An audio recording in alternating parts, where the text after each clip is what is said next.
And every morning at 6 a.m, it's breakfast on GB News. My name's Tom Harwood and join me 9:30 a.m. every weekday for The Briefing, your one-stop shop for everything you need to know about what's going on in politics today. I wonder if this is a deal that might need to be like the biscuits in this factory, twice baked. Is there not an opportunity here to win out against the extremes? Tom Harwood, GB News. What are you going to do about it?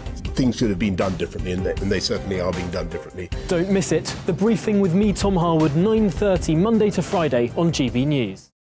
Where would you like to go? Just take me to the studio, please, mate. You know where you're going. I've got a show to do. Friday Night Feast on GB News, 7 p.m. And it's like nothing you've ever seen before. We take a different angle on the week's biggest news stories. The viewers and listeners set me some absolutely mad challenges to do. We tried to rehome a rescue dog. And yes, there's some other wacky stuff in there as well. I feel like I could take on the world. Well, that's that. Friday Night Feast with me, Patrick Christie's, every Friday, 7 till 9 p.m. on GB News. Be there.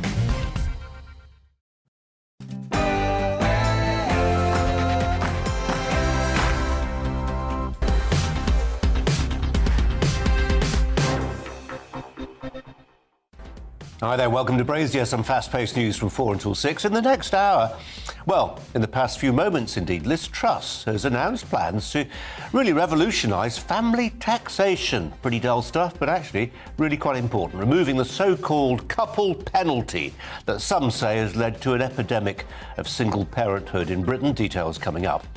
Today, Liz Truss has been setting out her plans too. Rishi Sunak has pledged he'll keep the Margaret Thatcher flame alight. Will he? We'll have the latest on the race for number 10. And an independent report has found the Home Office response to the migrant boats crisis in the Channel is ineffective and inefficient. The Chief Inspector of Borders and Immigration found the border force operation has been little short of a shambles. We'll talk to Stephen Wolfe from the Centre for Migration and Economic Prosperity. With me for the next 2 hours, Cathy Gingell, editor of Conservative Woman. First, though, the latest news headlines with Polly.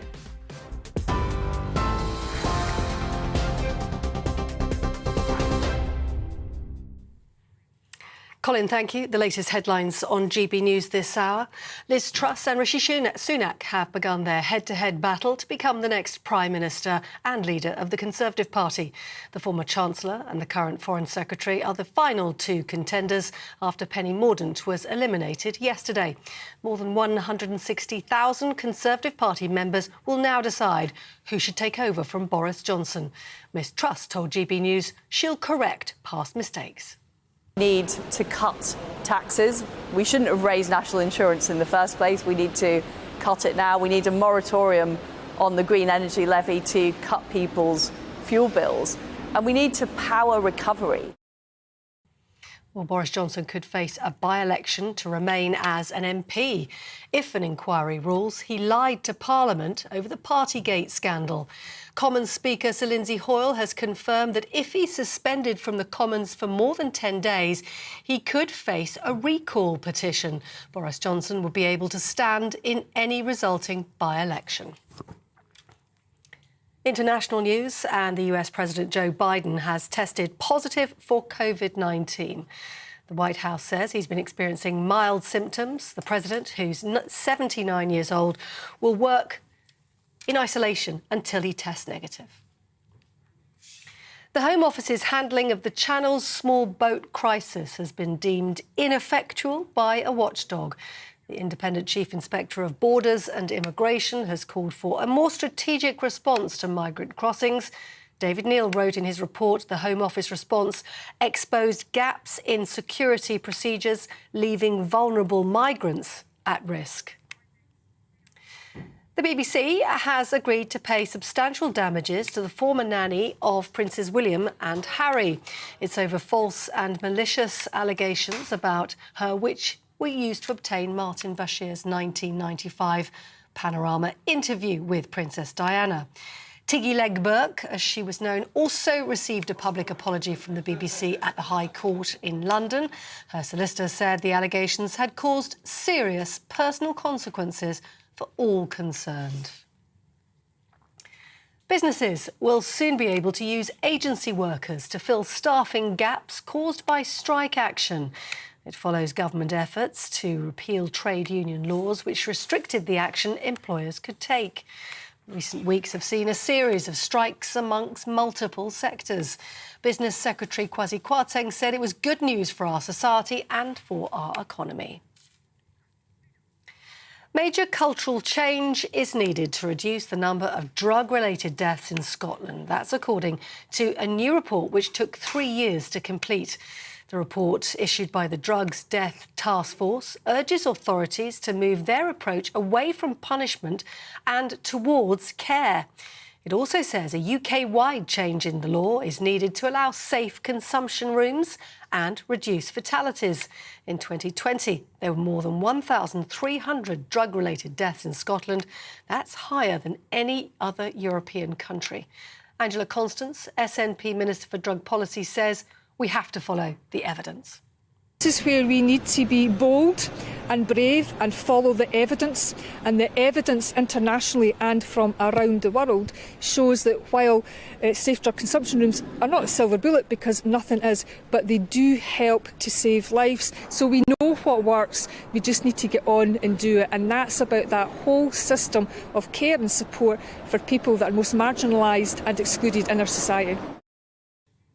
Reports of crime in England and Wales have reached a 20-year high. Data from the Office for National Statistics shows that 6.3 million offences were recorded in the year to March, with a sharp rise in fraud, rape and violent attacks. Knife crime, theft and domestic abuse also increased. The Home Office says the figures are likely to reflect improved crime recording. The Queen's jewels will be displayed at Buckingham Palace from tomorrow as part of an exhibition to celebrate the Platinum Jubilee. Along with tiaras, earrings and necklaces, visitors will also have the chance to take in images of the Queen's historical reign. The jewellery on display includes the coronet the then Princess Elizabeth wore to her parents' coronation in 1937. You're up to date on GB News. More news as it happens. Now back to Brazier.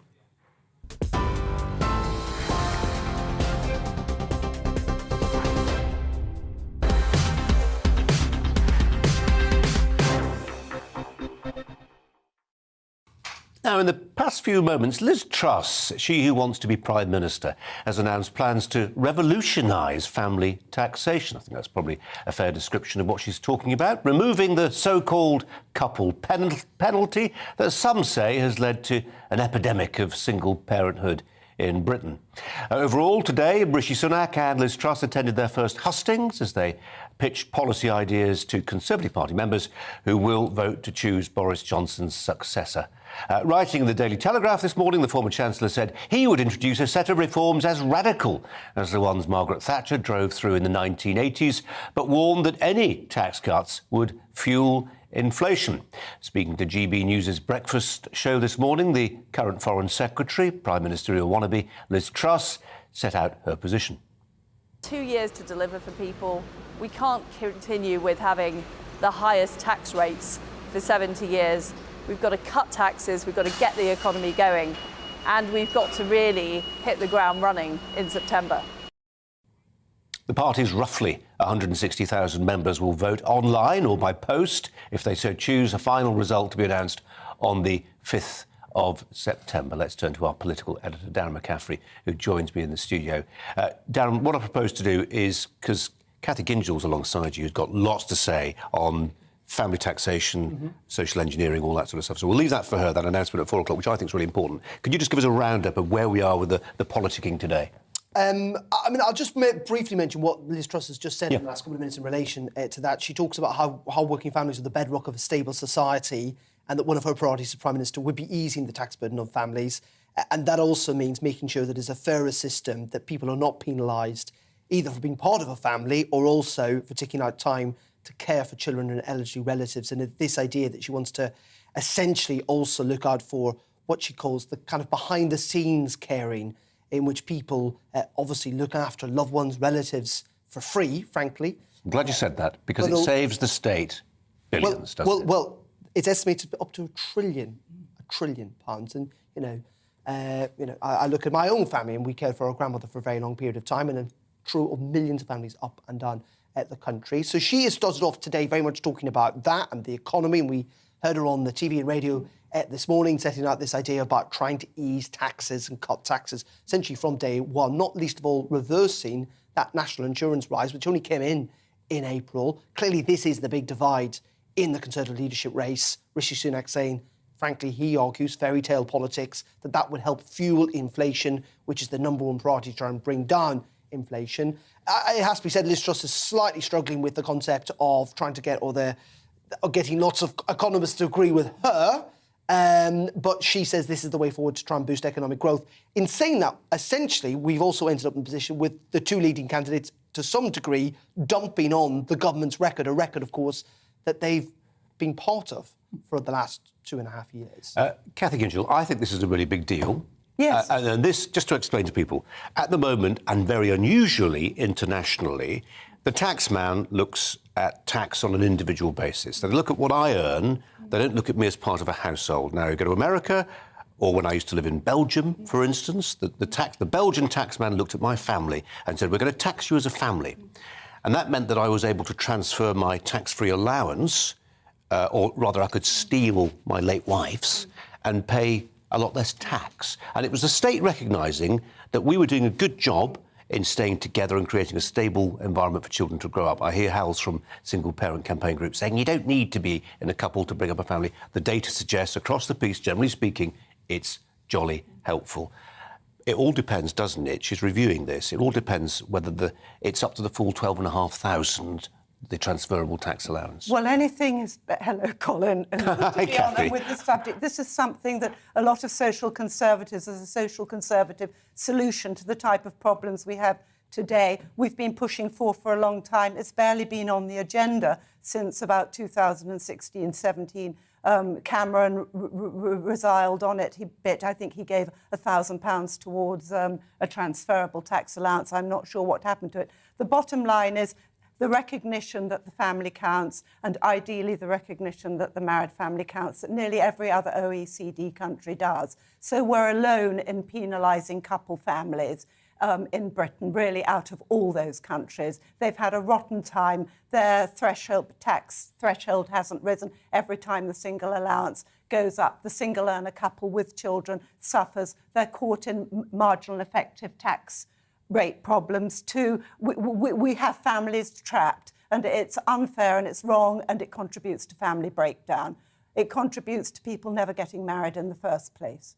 Darren, it's a bit, what they say in the jargon, wonky, as in it's the sort of stuff that think tanks in London talk a lot about. Can she sell this as a retail policy? Well, this is the big problem, actually, during lots of this campaign so far, is that it has been a bit wonky. Now, wonkiness matters. We're talking about big issues here that really do matter, and taxation is not easy, and economic growth is not easy, and understanding the complexities of how to tackle inflation is not easy.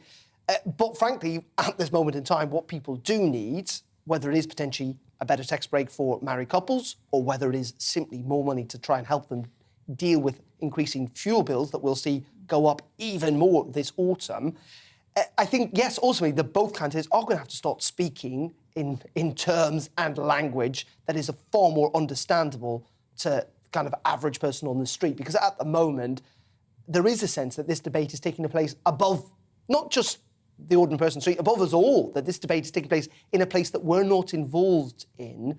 And yes, it's really important, and as I say, it's really divisive, and they have got two very different approaches to it. But in the end, we also have to remember that whoever takes over is not just going to be Conservative leader, they're going to be immediately Prime Minister, and they're going to have people on their side. So yes, I would suggest that actually talking in more of a kind of, language that is more acceptable and normal to ordinary people will be something that needs to happen throughout this campaign. OK, Darren, thanks very much indeed. Well, in a sense, the messaging, the ideas have been pitched not at ordinary folk, not at voters, but at activists and members specifically, of course, of the Conservative Party. Let's turn to the leader of Darlington Borough Council, the Conservative councillor, Jonathan Dalston. Councillor, welcome to you. Thanks for your time. Can we just start with this idea that Liz Truss is floating this hour? She's just announced it at top of the hour. And the idea is, effectively, taxation, support through the taxation system for family formation. Yeah, I think obviously we're going to see a lot of commitments from both candidates over the coming weeks. But for me, we need to understand more detail of what that actually means, because it seems very idealistic that that would be the case. And we know that the traditional family is not necessarily how most people live now. And we have to recognise that as a Conservative Party. So I'm really pleased that we're starting to have a really broad conversation around the different policies that both candidates are exploring at the moment. Councillor, I'm going to bring in Cathy Gingell, because I think she feels the idea, this sort of, that it's relativistic to say that all family units are equal, but I don't want to put words into her mouth. Cathy? I think it's one of the grossest injustices that people have been priced out of marriage. Only the rich now can afford traditional marriage because of the taxation system. So I'd like to see it understood. There are many people who would choose to get married, and it's not just the cost of the wedding that puts them off. It's the fact that there's a couple penalty and they're better off being unmarried. I don't think this really reflects people's choices, how they live, and especially if you talk to women.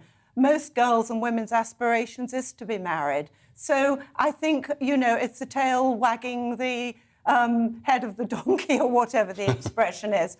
We need to look at the other way round, and we need to move back to a more stable society where people aren't so isolated and struggling as individual units, which is certainly, we might talk about it later in the programme, a real problem for children and mental health and all sorts of issues. Councillor, there's a lot in that, but the essential point I think Cathy's making, in a sense, is that this is now opening up as a series of ideological divides are opening up. Cathy speaks on behalf, in a sense, for the socially conservative wing of the Conservative Party. That may not be where you reside. It's always said, isn't it, the Conservative Party is a big tent. How big? Well, I think the Conservative Party is there to represent how communities are at the moment. And unfortunately, we have to realise that one type does not fit all. So I wouldn't be advocating a policy that Liz Truss is suggesting at this point in time, because I know that we have a really diverse population in Darlington, and we have some fantastic people who live as single people who are bringing up children. We have people who are living in same-sex relationships, etc. But Councillor, it's not to denigrate them, is it? It's not to denigrate them, and this is part of the problem with this conversation. And I have to say, having worked in journalism for 30 years, I think it's part of it becomes really difficult to have grown-up conversations about sensitive topics if people fail to accept that we are speaking very generally about metadata and turn themselves into victims all the time and see every attempt to help one group as an attack on them, an attack on their lifestyle. Yeah, absolutely. And I don't see it like that at all. But what I'm saying is that any policies that we see being explored during this campaign have to be inclusive and have to appeal to a wide variety of people in completely different circumstances. So to strike the balance, whether you're living alone or living in a family unit, the taxation should be relevant, and we should be able to allow people to make choices based on what's right for them as individuals. Councillor Dalston, really appreciate your time. Thanks very much indeed. Let's turn to Will Tanner, who's the director of Onward. I mentioned think tanks earlier. It's a think tank. It thinks about economic and social issues. Will Tanner, welcome to you. I know you'll support what Liz Truss... I'm pretty sure you'll be supporting what Liz Truss is proposing. But when we heard the councillor talk there, and essentially he was saying, the problem with the state supporting family formation is that you're stigmatising, you're penalising those people in as he used the phrase, diverse culture, who don't make those traditional choices. What do you say to that?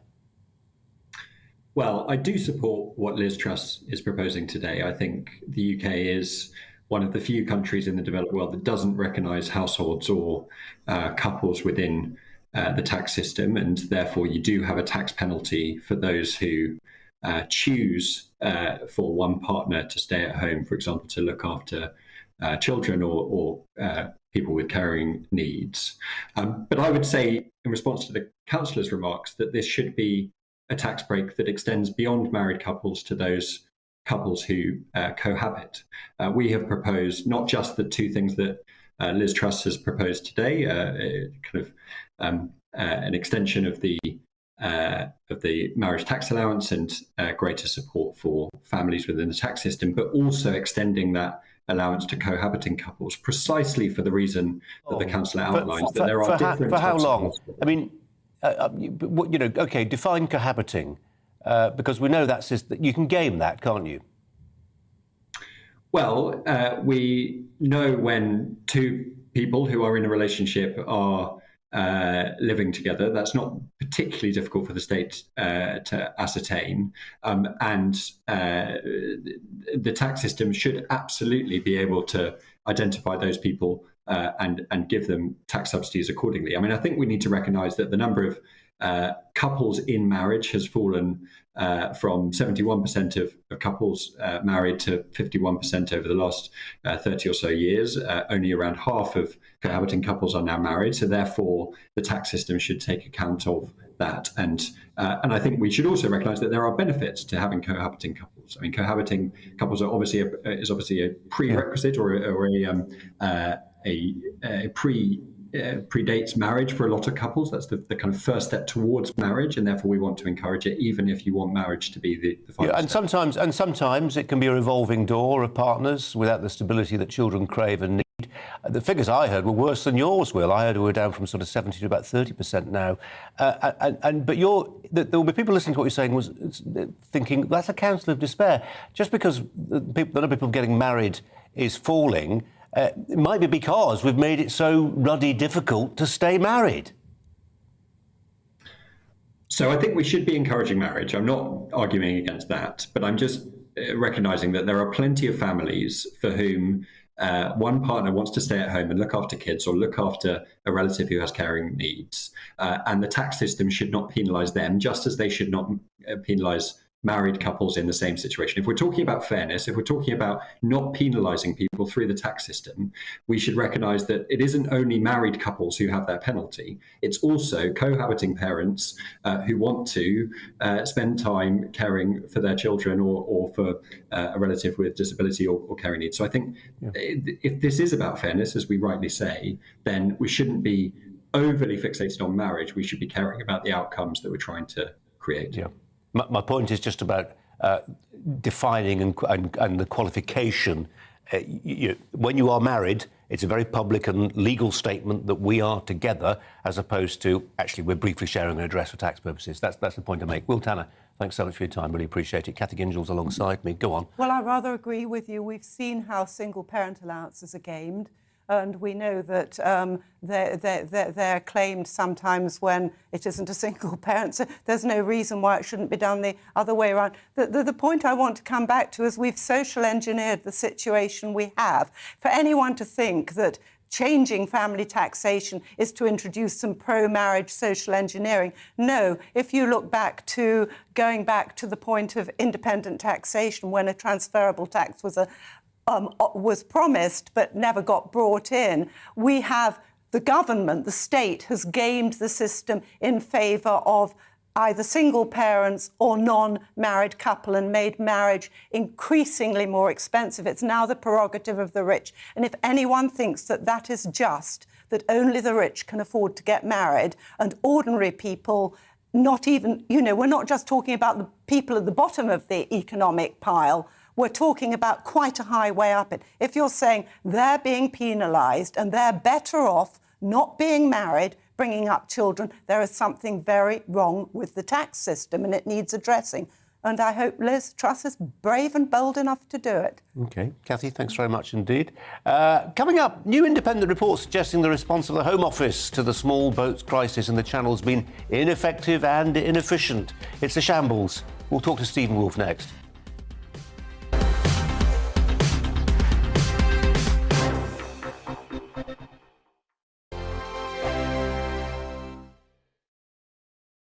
We are GB News. We're right across this great nation.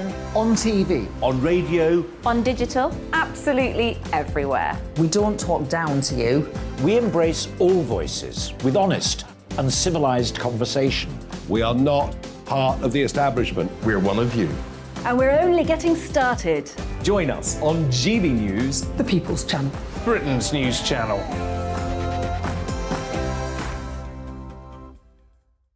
Hi there, it's Stephen and Anne. At breakfast from 6 a.m, you'll always be caught up with everything you need to know, the latest headlines, opinions and debates. We'll bring you the good news and the bad, but most of all, we're here for you. Remember, send in your views and let us know what you would like us to talk about. That's because we're your news channel. And every morning at 6 a.m, it's breakfast on GB News. My name's Tom Harwood and join me 9:30 a.m. every weekday for The Briefing, your one-stop shop for everything you need to know about what's going on in politics today. I wonder if this is a deal that might need to be like the biscuits in this factory, twice baked. Is there not an opportunity here to win out against the extremes? Tom Harwood, GB News. What are you going to do about it? Things should have been done differently, and they certainly are being done differently. Don't miss it. The Briefing with me, Tom Harwood, 9:30 Monday to Friday on GB News. Where would you like to go? Just take me to the studio, please, mate. You know where you're going. I've got a show to do. Friday Night Feast on GB News, 7 p.m. And it's like nothing you've ever seen before. We take a different angle on the week's biggest news stories. The viewers and listeners set me some absolutely mad challenges to do. We tried to rehome a rescue dog. And yes, there's some other wacky stuff in there as well. I feel like I could take on the world. Well, that's that. Friday Night Feast with me, Patrick Christie's, every Friday, 7 till 9 p.m. on GB News. Be there.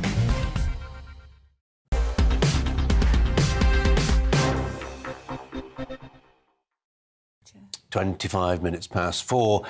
So many emails this week and last week on the Conservative leadership election. They don't stop. Dan says, I've backed Liz Truss from the off. I'm very pleased with what she's setting out regarding cutting tax and backing the family, in quotes. A true Conservative, on the other hand, Sunak is the architect of the current sky-high tax burden and resulting inflation. Paul says, after seeing the latest video of Rishi Sunak congratulating himself for the celebration over getting into the last two, I'll choose Liz Truss any day. Richard says, the question for Liz Truss is this. If she's going to remove the national insurance increase, is she also going to reduce the threshold to its previous level? If so, only those earning over £36,000 a year will benefit. Mark says if Sunak doesn't win, there is something nasty going on with the membership. It should have been Sunak versus Badenoch, old versus new. Let's just turn briefly to Cathy Gingell for her thoughts on some of those emails and in which direction she feels the leadership election is going, and also, I suppose, this idea of the voting time frame. It's a 6-week campaign, but actually most people will vote early, won't they? That's not a bad thing, really. I mean, because in the end, you know, you get overwhelmed with information. Needless to say, a torch needs to be shone on Sunak and what he actually was responsible for in the Treasury. Over the last couple of years, he has been profligate with spending. He's been high tax and high spend, crisis management, printing more money.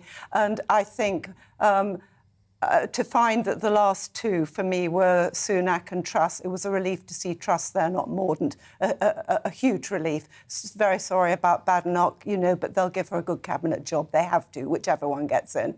And her term will come, surely. Yeah, and just on the subject of Penny Mordaunt, if you haven't seen the clip of Penny Mordaunt today in the House of Commons taking a pop at one of her Conservative colleagues who'd had a bit of a dig about her work ethic, I recommend you Google Penny Mordaunt and Anne-Marie Trevelyan right now. It's very cutting indeed. Tough people, these politicians. Now, the Independent Chief Inspector of Borders and Immigration has been less than complimentary about the way we manage our borders. Our Home Affairs and Security Editor, Mark White's in the studio here with us. He says it's a shambles. Yeah, this is David Neal, who has carried out an inspection of the processing facilities at Dover Harbour, called Tughaven. We've seen the pictures so many times over recent years where people that arrive in Dover go up this gangway towards what are marquees and kind of rusting old containers and porta-cabins where they are processed. Their details are supposedly taken. Biometrics, such as photographs and fingerprints, are again supposedly taken. But according to David Neal, he says the situation has been so problematic because the Home Office has dealt with it as a crisis. It's just brought staff in from other ports to deal with the surge of people. There's no proper and effective systems in place to process these people properly. And at times when it's particularly busy, when hundreds, sometimes 1,000 a day are arriving, then they're just not taking all the details they need to. And this was brought home particularly with some details he revealed of those asylum seekers who are being housed in various hotels around the country. 227 of those asylum seekers had just disappeared in a 4-month period up to January this year, and disappeared without a trace, with many of them not having had biometric details taken. So they'd gone, they hadn't had their photographs taken, fingerprints hadn't been taken, and they're off, God knows where. Wow. And 2 of those, at least, were on a database as being of concern in terms of national security. So there is a real concern here that the ad hoc way in which they've been dealt with at Dover has created some real problems security-wise. Cathy, do you know that ad hoc, that's the key thing here. Do you think what's happened at the Home Office, and actually for a while the Home Office have had the same Home Secretary, which is unusual, by the way, so there's a bit of consistency there. Nonetheless, you get the sense, don't you, where the Channel migrant crisis, the small boats crisis is concerned, they just put their head in the sand. There's a bit of wishful thinking. It'll get better this year. We'll crack it this year. No, you won't. What's going to happen is, year after year, the numbers will keep on rising exponentially. And the millions of people from sub-Saharan Africa, demographic explosion, that's all down the line. And that's not me, headbangers like me saying that. William Hague, former Foreign Secretary, says, wake up and smell the coffee, guys. We've got to build the infrastructure to process these people. Well, they probably shouldn't be allowed to land in the first place.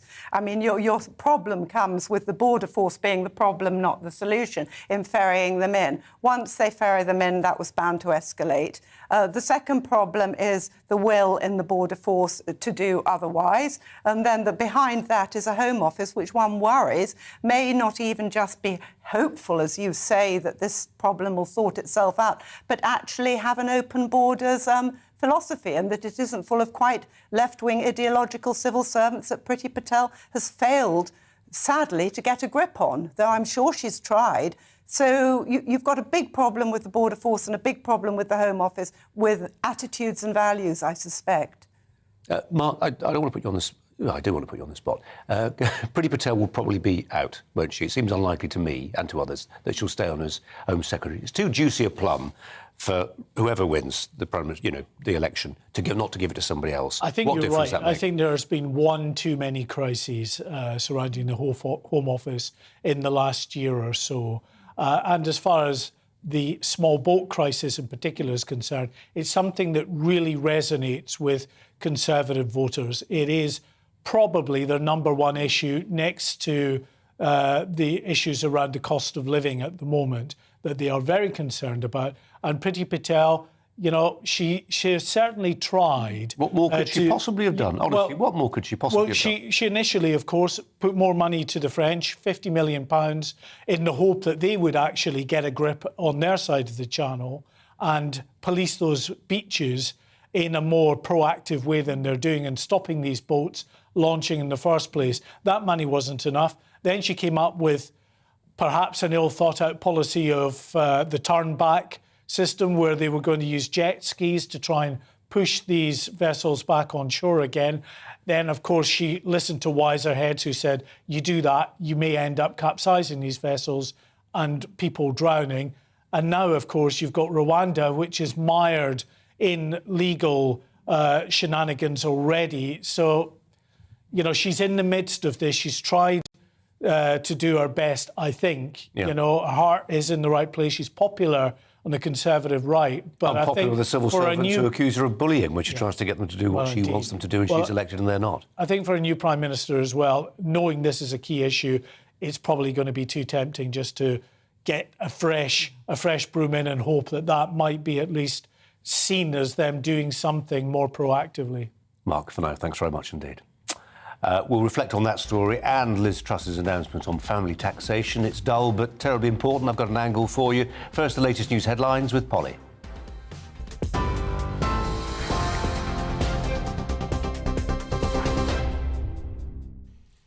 Colin, thank you. The headlines: Rishi Sunak and Liz Truss have begun their head-to-head battle to become the next Prime Minister.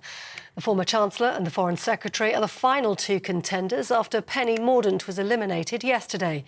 More than 160,000 Conservative Party members will now decide who should take over from Boris Johnson. Ms Truss told GB News she'll correct mistakes of the past. We need to cut taxes. We shouldn't have raised national insurance in the first place. We need to cut it now. We need a moratorium on the green energy levy to cut people's fuel bills. And we need to power recovery. Well, Boris Johnson could face a by-election to remain as an MP if an inquiry rules he lied to Parliament over Partygate. The Commons Speaker, Sir Lindsay Hoyle, has confirmed that if he's suspended from the Commons for 10 days or more, he could face a recall petition. Boris Johnson would be able to stand in any resulting by-election. The US President Joe Biden has tested positive for COVID-19. The White House says he's been experiencing mild symptoms. The president, who's 79 years old, will continue to work in isolation until he tests negative. Here, reports of crime in England and Wales have reached a 20-year high. Data from the Office for National Statistics shows that 6.3 million offences were recorded in the year to March, with a sharp rise in fraud, rape and violent attacks. The Home Office says the figures are likely to reflect improved crime recording. That's it. You're up to date on TV, online and on your radio via DAB+. You're with GB News, and we're going back to Colin Brazier in just a moment.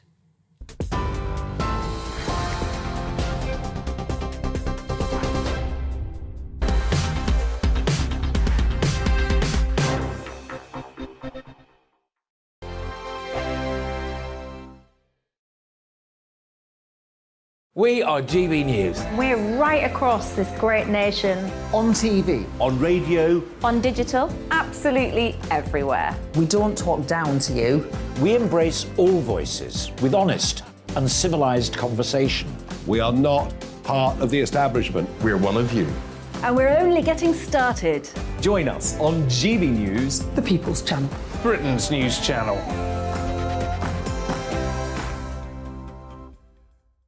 Hi there, it's Stephen and Anne. At breakfast from 6 a.m, you'll always be caught up with everything you need to know. The latest headlines, opinions and debates. We'll bring you the good news and the bad, but most of all, we're here for you. Remember, send in your views and let us know what you would like us to talk about. That's because we're your news channel. And every morning at 6 a.m, it's breakfast on GB News. My name's Tom Harwood, and join me 9:30 a.m. every weekday for The Briefing, your one-stop shop for everything you need to know about what's going on in politics today. I wonder if this is a deal that might need to be like the biscuits in this factory, twice baked. Is there not an opportunity here to win out against the extremes? Tom Harwood, GB News. What are you going to do about it? Things should have been done differently, and they certainly are being done differently. Don't miss it. The Briefing with me, Tom Harwood, 9:30 Monday to Friday on GB News. Where would you like to go? Just take me to the studio, please, mate. You know where you're going. I've got a show to do. Friday Night Feast on GB News, 7 p.m. And it's like nothing you've ever seen before. We take a different angle on the week's biggest news stories. The viewers and listeners set me some absolutely mad challenges to do. We tried to rehome a rescue dog. And yes, there's some other wacky stuff in there as well. I feel like I could take on the world. Well, that's that. Friday Night Feast with me, Patrick Christie's, every Friday, 7 till 9 p.m. on GB News. Be there.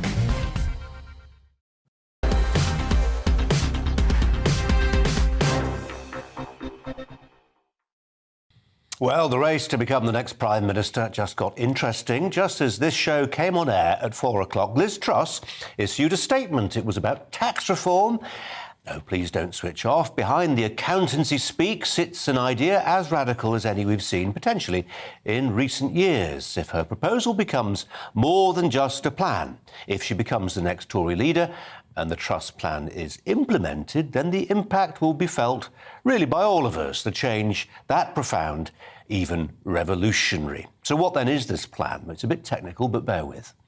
Let me start with a personal example. Like many millions of Britons, I was once an expat. The foreign country I was posted to did what the vast majority of developed nations do when it comes to tax. I wasn't taxed as an individual. Instead, what I paid in taxes was based on the household I belonged to. Well, why does that matter? Well, if you think about it, it's simple. Back then, my household included me, I was working, and my late wife, who stopped work to bring up our then small children. The foreign taxman looked at everything my family earned and taxed us on that basis. When we returned to England, the British taxman ignored that I had a family, that I had a non-working spouse, and taxed me as an individual again. Now, there'll be those, I'm thinking in particular of campaigners for the interests of single parents, who think the British system, rather than the one operated in most of the rest of the world, is fairest. I have to tell you, as a single parent myself, I think treating us all as individuals rather than households is a slow-motion societal car crash. Why? It penalises couples and stay-at-home parents. It makes marriage something only the well-off can afford. And by financially penalising couples, it's added to child poverty by creating a culture of fatherlessness. As one of my recent guests said, there are whole council estates virtually in Britain which are, as he put it, dad deserts. From gangs to grooming, the effects are ruinous and traumatic. Now, that might all seem a long way from discussions about tax, but actually they're umbilically linked. When I lived abroad, because we were taxed as a household, my late wife kept her tax-free allowance. My wage was taxed as joint income. The effect was that I paid less tax. We kept more of our money as a family, and the state effectively recognised that what my late wife was doing, raising kids, had some value, and it does. Imagine if we paid all those unpaired carers, not just parents, for the work they do, caring for kids, yes, but caring for a disabled spouse, disabled adults, elder care, caring for old folk. The bill for the state, if we paid for that out of taxes, would be colossal. Instead, by taxing individuals, we pass that burden onto couples. Many couples can't cope or never form in the first place, hence the aforementioned dad deserts. If Liz Truss is serious, and there's no reason to think she isn't, her plan would change this. It will lead to howls of protest from those who say the state has no right to socially engineer family units. Of course, that's exactly what's been happening for decades. We've created a tax and benefit system that draws no distinction between a single person and a household. By doing that, we've incentivised single parenthood and created a culture where fathers are pretty thin on the ground in certain places, or couples can't have the families that they want to have. Make this happen, Liz Truss, and Britain will begin to turn a corner.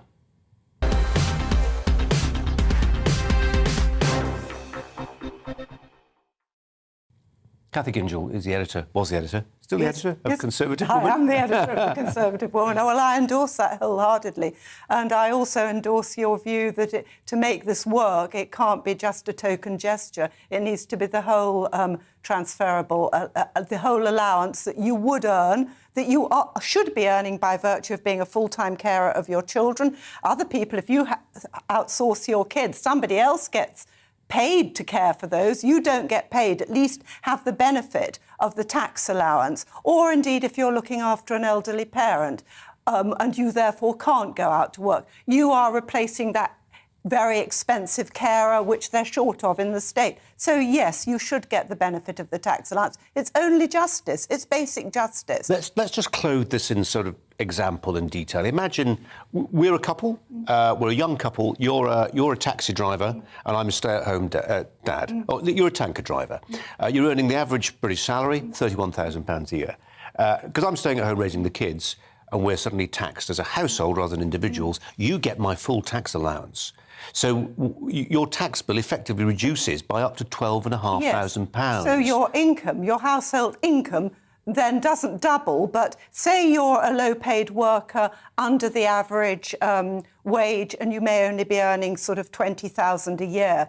That is where the big difference lies. You won't get any taxation at all.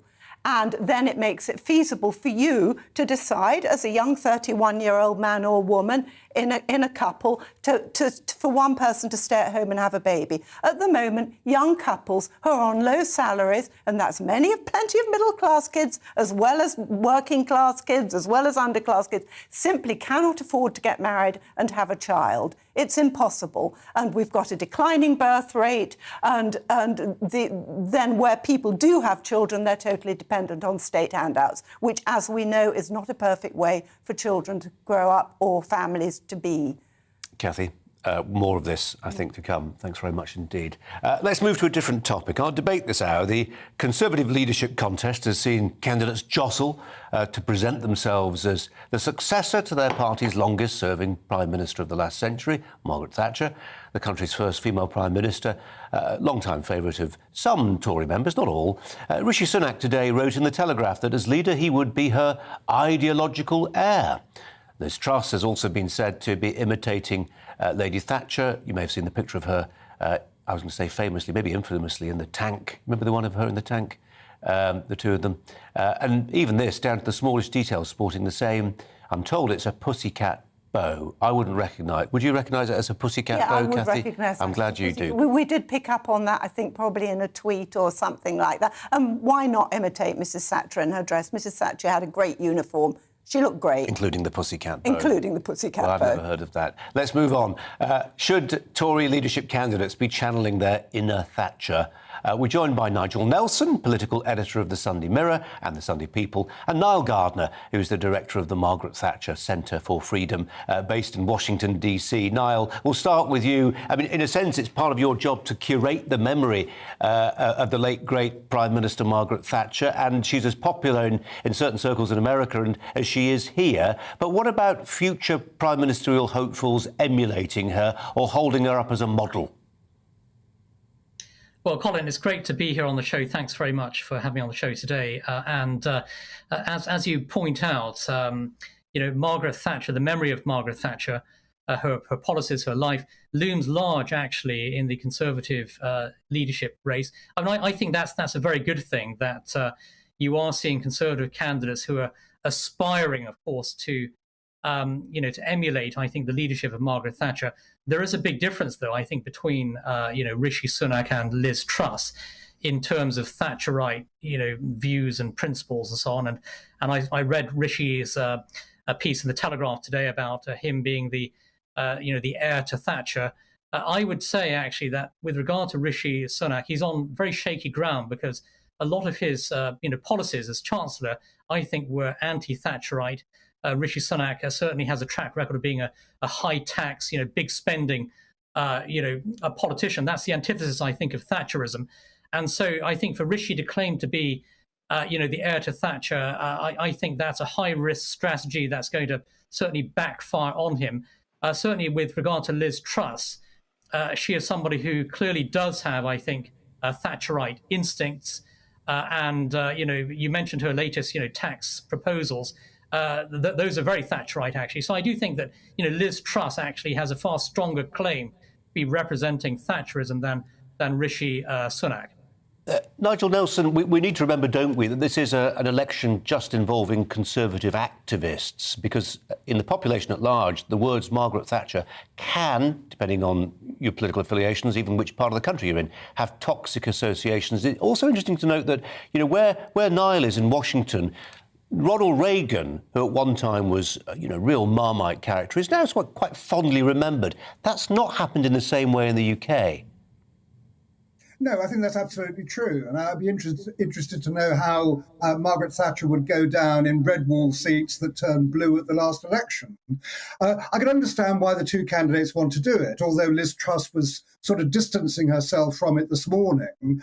But if you've got 160,000 Tory members who are the electorate in this particular contest, and you've got 4 in 10 of them over 65, Margaret Thatcher is something of a godlike figure to people like this. You see it every year at Tory party conference, every time her name is mentioned.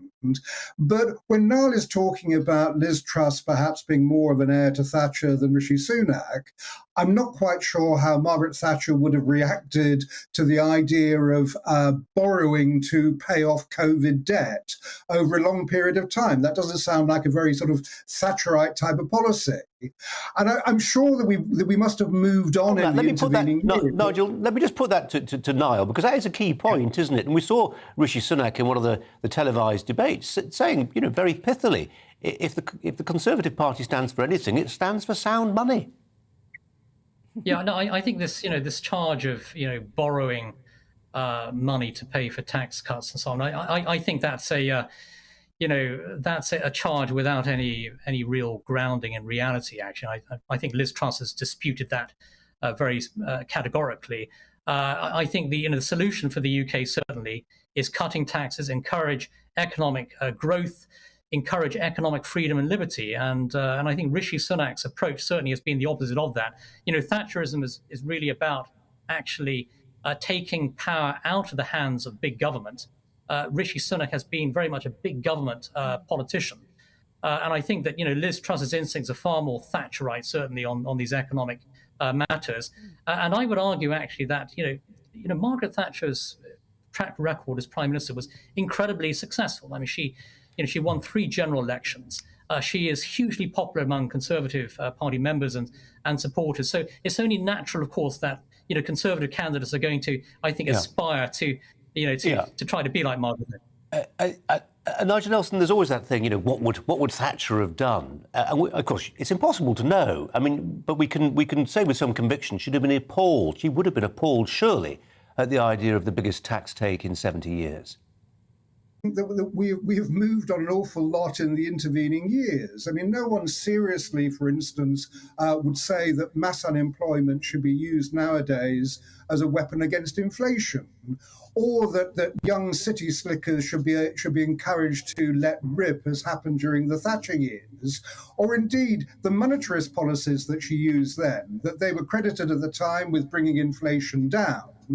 10 years later, monetarism was discredited, and it didn't look like that was the reason at all. So we're now, an awful lot has happened in the intervening years, and we're now in 2022, not 1979.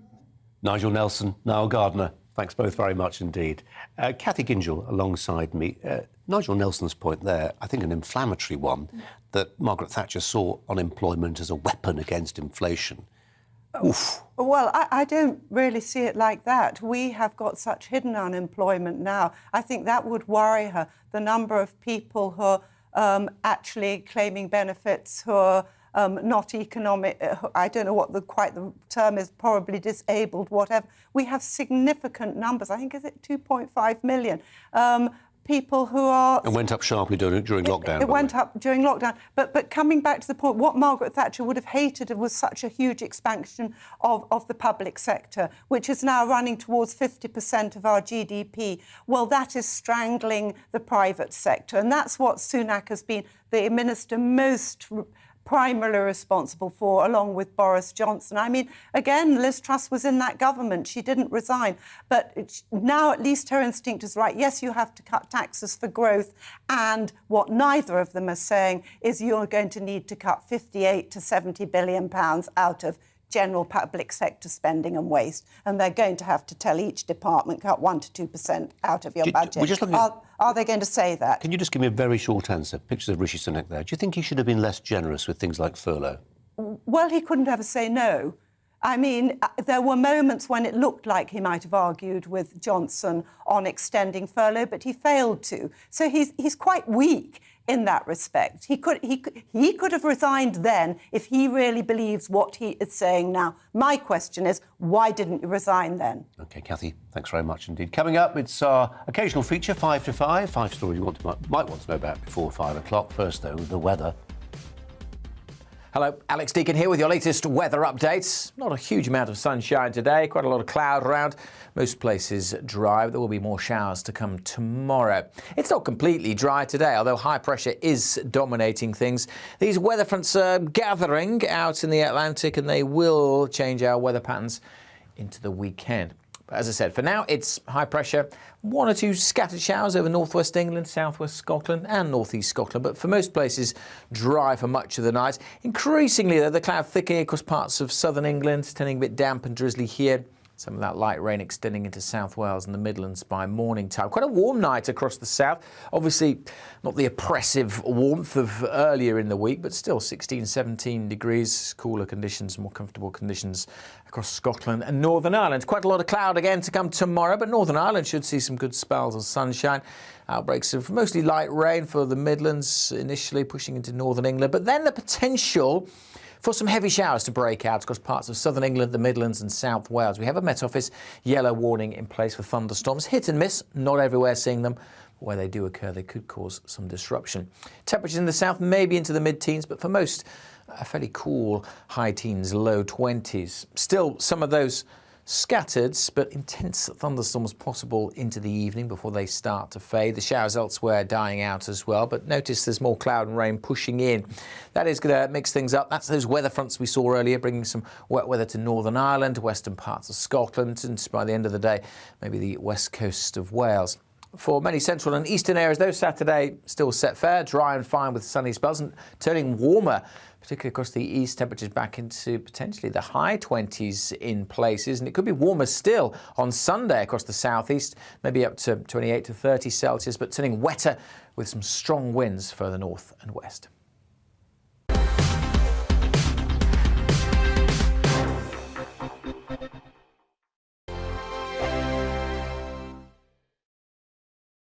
We are GB News. We're right across this great nation.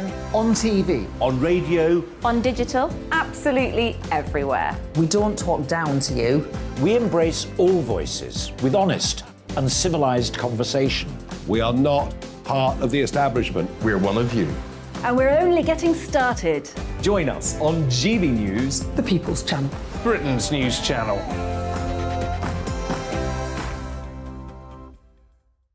Hi there, it's Stephen and Anne.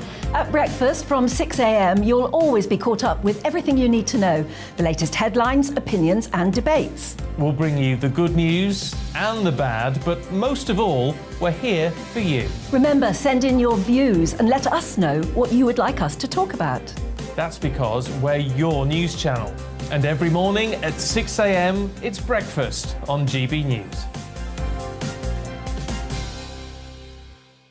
My name's Tom Harwood and join me 9:30 a.m. every weekday for The Briefing, your one-stop shop for everything you need to know about what's going on in politics today. I wonder if this is a deal that might need to be like the biscuits in this factory, twice baked. Is there not an opportunity here to win out against the extremes? Tom Harwood, GB News. What are you going to do about it?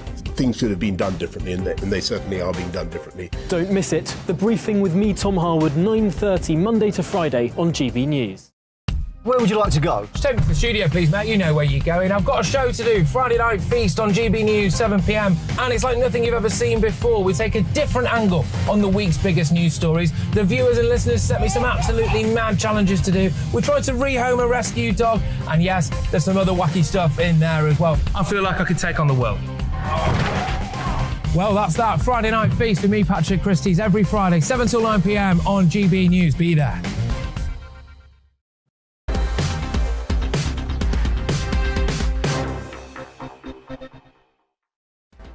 Time for 5 to 5, as we discuss 5 things you might want to know about before 5 o'clock at 5. The Supreme Court has set a date for a case that could decide whether the Scottish Parliament can legislate for another independence referendum. Politicians want judges to settle whether they can hold a referendum without Westminster's say-so. The hearing is going to take place, we're told, in October 11th and 12th at the Supreme Court in London. At 4, the BBC's apologised and will pay damages to the ex-nanny to Princes William and Harry over false claims made about her to obtain a 1995 Princess Diana interview. Yes, that one. The solicitor of Alexandra Petova, known as Tiggy, that was a nickname, still is perhaps, said the false claims had caused serious personal consequences. The BBC said it was extremely sorry for the serious and prolonged harm caused to Ms Pettifer and her family. At 3, a planned strike by fuel workers at Heathrow has been suspended ahead of this week's summer holiday rush. Workers at aviation fuel services were due to walk out for 3 days from early tomorrow morning, but the action's been put on hold following a new pay offer by the company. At 2, 7.5 million people watched England's women complete a extra-time victory against Spain in the Euro 2022 quarter-final last night. The ratings up from about 4 million who tuned in for the Lionesses' 8-0 group stage win against Norway. England will now take on Sweden or Belgium in the semi-final on Tuesday. And at 1, a university in Texas is to offer students a course focusing on the work of the One Direction star turned actor Harry Styles. The course, it is truly titled Harry Styles and the Cult of Celebrity, Identity, the Internet and European Pop Culture. You're looking to sign on, aren't you? Will be on offer at Texas State University Honors College from next spring. The latest in a line of celebrity-themed university courses, with others based around stars such as Lady Gaga, Beyonce and the Beatles. Kathy Ginchel, what do you make of that one? So I knew you were going to ask me that. Well, first of all, that will just give more proof to any employer who thinks it's a waste of time, a kid going through university to get qualifications. If that is a qualification for real work, well. But it's, I like to argue the opposite. There is an argument that says celebrity culture is a thing. It's one of the dominant themes of our generation, of our civilization now to some degree. And to study it is a suitable time. It's as valid an academic pursuit as many others. No, because it's not a subject. What you'd have to take a good few step backs to look at what's happening to modern culture. There are some very good modern culture studies. There's a very good postgrad one at University College in London, but it is a lot more academic than that, and it takes a lot more of a dispassionate view than focusing on one unknown, semi-known, unknown to me, star. That's narcissism. And are they even going to address the narcissism in it? I doubt it. So no, you can't convince me. There you go. You've hit the straps now, haven't you? Fantastic. Kathy Ginchel, more from Kathy later on. It's 5 o'clock.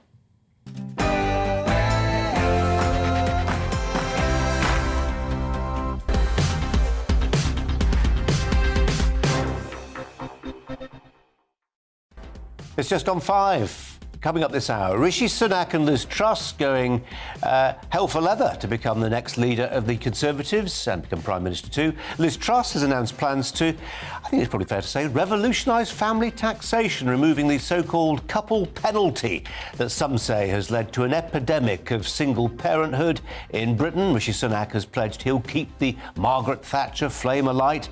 We'll have the latest on the race for number 10. Also this hour, every traveller to the UK is set to face US-style criminal checks before they get on a plane in a major immigration shake-up. The thoughts of the Border Force security expert Henry Bolton. And with me for the next hour, Kathy Ginchel, editor of The Conservative Woman. First, the latest news headlines from Polly.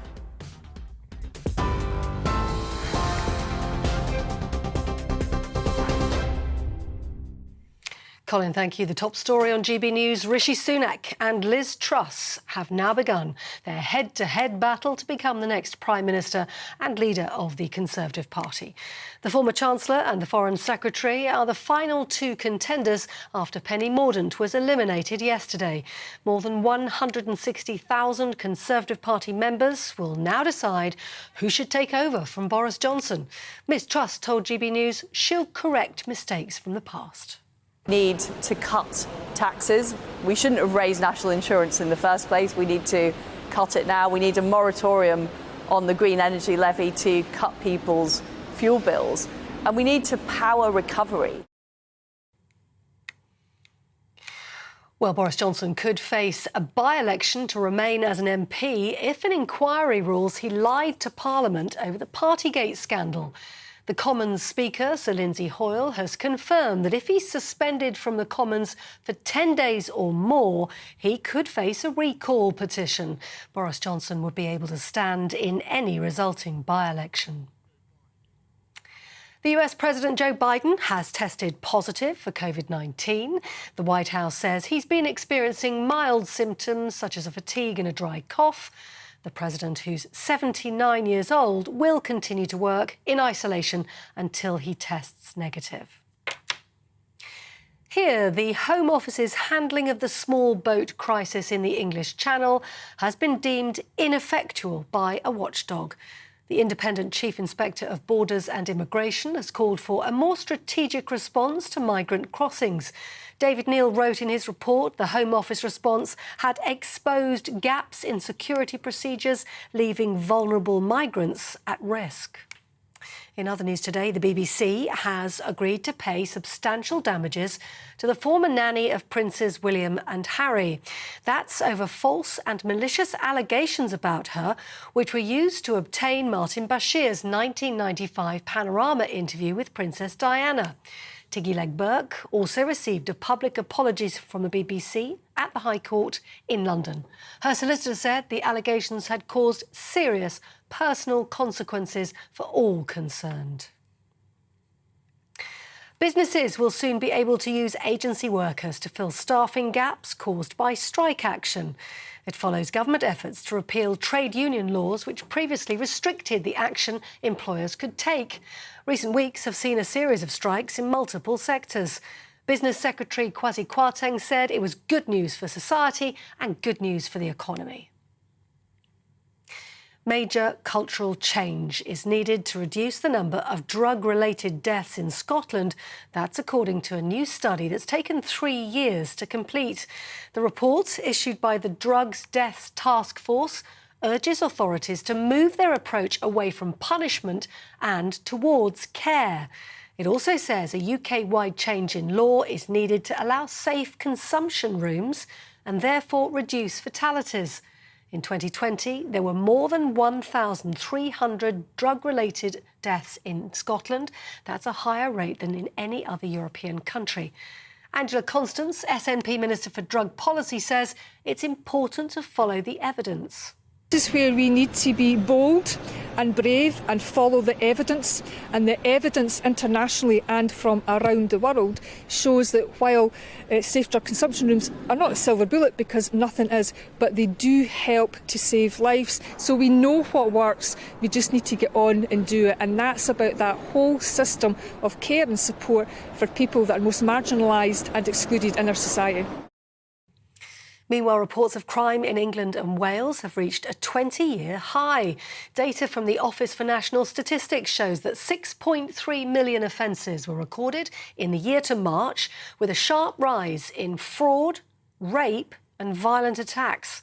Knife crime, theft and domestic abuse also increased. The Home Office says the figures are likely to reflect improved crime recording. The Queen's jewels will be displayed at Buckingham Palace from tomorrow as part of an exhibition to celebrate the Platinum Jubilee. Along with tiaras, earrings and necklaces, visitors will also get the chance to take in images of the Queen's historic reign.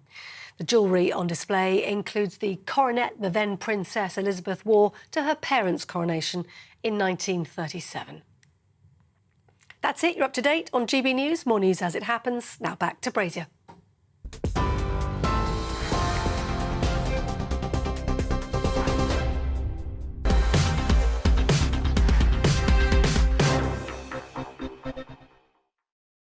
6 minutes past 5. Just at that point about the Queen's jewels, just reading that she's left for Balmoral. It's that time of the summer when the Queen heads to Scotland, to the Balmoral estate, to spend a few weeks, as she does every single year.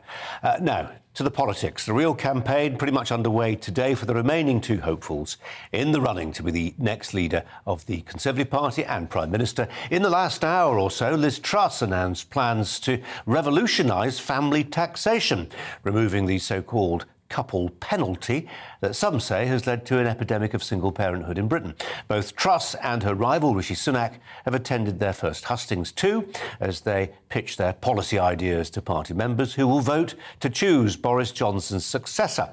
Writing in the Daily Telegraph this morning, the former Chancellor said he would introduce a set of reforms as radical as the ones Margaret Thatcher drove through in the 1980s, but warned any tax cuts would fuel inflation. Well, speaking to our breakfast show, the current Foreign Secretary, Liz Truss, set out her position. 2 years to deliver for people. We can't continue with having the highest tax rates for 70 years. We've got to cut taxes. We've got to get the economy going. and we've got to really hit the ground running in September. Well, the party's roughly 160,000 members. Nobody's absolutely sure how many members there are. Will vote online or by post. A final result to be announced on the 5th of September. Our reporter, Will Hollis, has been in Spalding in Lincolnshire. Why? Because it's a die-hard Tory constituency where over 70% of people voted for Brexit. He's been asking them who they are backing to be the next leader of the Tories. I have a feeling that a lot of the constituency might hold Rishi Sunak's wealth against him.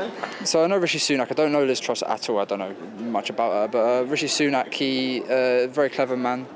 Rishi Sunak, I think he's a very talented man. Liz Truss, because I think we need a woman in now, because men seem to have messed up completely. I personally think that Rishi Sunak, who showed himself to be a good chancellor and careful with the country's money, would be a good man for the job. I don't think, personally, none of them will do any good. Yes, I think I prefer the gentleman, Rishi. I think he'll be a good one. Better than Boris. To tell you the truth, I think they're both as bad as each other. Well, all politicians are. They make loads of promises and never live up to them. It's always interesting, isn't it? Vox Populi. We're joined by the political commentator Benedict Spence for his thoughts. Benedict, welcome to you. Where are we with this? Where are we? Well, within the last hour, we've got this announcement from Liz Truss. I think it's signal. I think it's really important, this idea of saying, I'm going to look at reforming the tax system such that we treat not the taxation unit as an individual anymore, but as a household. And depending on how much money we're talking about, that could have a dramatic effect on things like family formation. Do you think it's a big deal or not? I think it could be. I mean, this is something that will obviously, you'll see, I suppose the proof in the pudding would come over the years. It will be something that, would be interesting to work out. I think the issue around taxation is going to be crucial when it comes to this leadership race, simply because the cost of living is putting so much pressure on so many ordinary families, and without issuing mass pay rises left, right and centre, government needs to find a way of keep putting more money into people's pockets, and I suppose tax cuts would be the easiest way of doing that. However, there are fears then over how it is that you manage to keep the oversized state on its feet, and how you don't end up adding to inflation by cutting taxes. And this is also this is going to be something that is slightly difficult for the Tory party to. This is going to be a difficult circle for the party to square. Both candidates right now are running very keenly. They're mentioning their Thatcherite credentials, and this is a slight issue because that's something that plays very well, obviously, with party members, certainly party members in the South.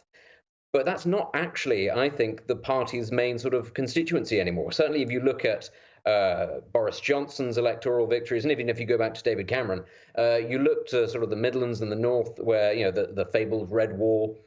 It's not actually Thatcherism that those people were voting for. They were voting for something else. They wanted something that was a bit more big state.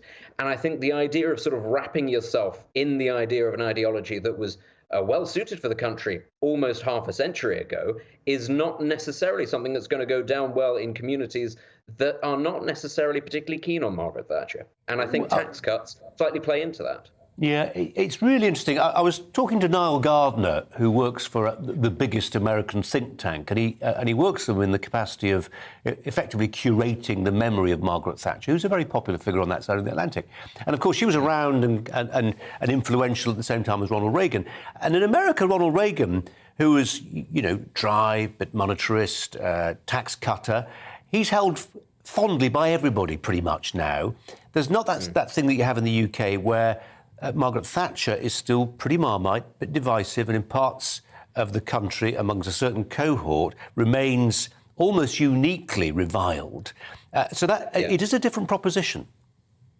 It is. I think another part of the issue around Thatcher's legacy, of course, is that she was in government at the time that, North Sea hydrocarbons were coming into their own, and that certainly helped the British state. Whereas we don't really have something on the same scale that we're prepared to tap into. That's not to say that it doesn't exist, but that we're prepared to tap into to perhaps help us with an economic boom. Now, were the next Prime Minister to decide, right, we're going to go big on shale gas, or we're going to look at, re-exploring parts of the North Sea because there are other deposits there, and maybe temper that with a massive building program of nuclear energy, that could be something that would be very useful. But neither candidate actually is particularly keen on that direction. Something that has been pointed out is that for all of Liz Truss likes to talk about being sort of pro-free market, XYZ, she has not yet made a strong stance either way on her position on net zero. That might be because she doesn't want to potentially taint herself by saying that she's against it. But nonetheless, the next Prime Minister, if they're to get themselves out of a hole, and if they are to retain some semblance of Boris Johnson's majority, it's going to take something a bit transformative. It's going to take a big idea sort of Prime Minister, the sort of Prime Minister that we all thought Boris Johnson might be, to sort of, I suppose, reimagine British society and the British economy. That ultimately is what a lot of people were voting for when it came to Brexit, and that's not really been delivered.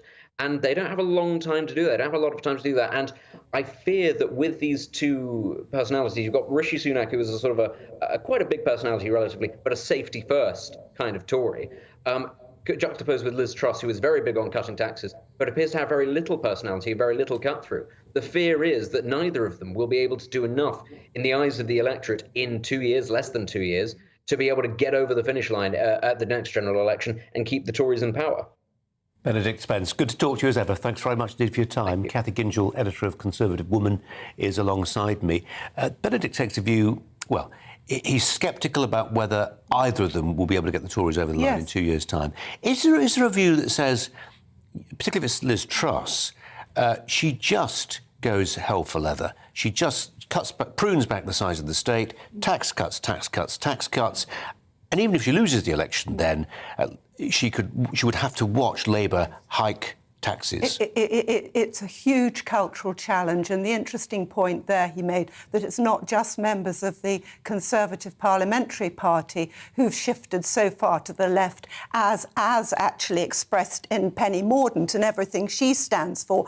It's that the Tory constituency in the country has shifted left and has come to depend on a big state. Well, the point is that Liz Truss has got to say we're in an economic crisis. The economic crisis is due to the size of the state, and this isn't sustainable. So just get wise. Rishi Sunak might look like the bank manager who's constantly handing out the pound notes, but the country will go bust. We're in an unsustainable economic trajectory with the size of the state. Cutting taxes is a way to stimulate growth. That's a well-known economic strategy. At the same time, they have to cut public spending, and they have to explain to the public that the situation we're in of such a huge state is not sustainable. That is what Mrs. Thatcher told the country. She told the country the system with the unions wasn't sustainable, and she braved it, and she braved huge unpopularity. So, yes, Liz Truss, are you there ready to be that tough, that brave? It's a hard job. Well, how brave is she, Cathy? Let's ponder that with Rakib Hassan, who's a social policy analyst who joins us now.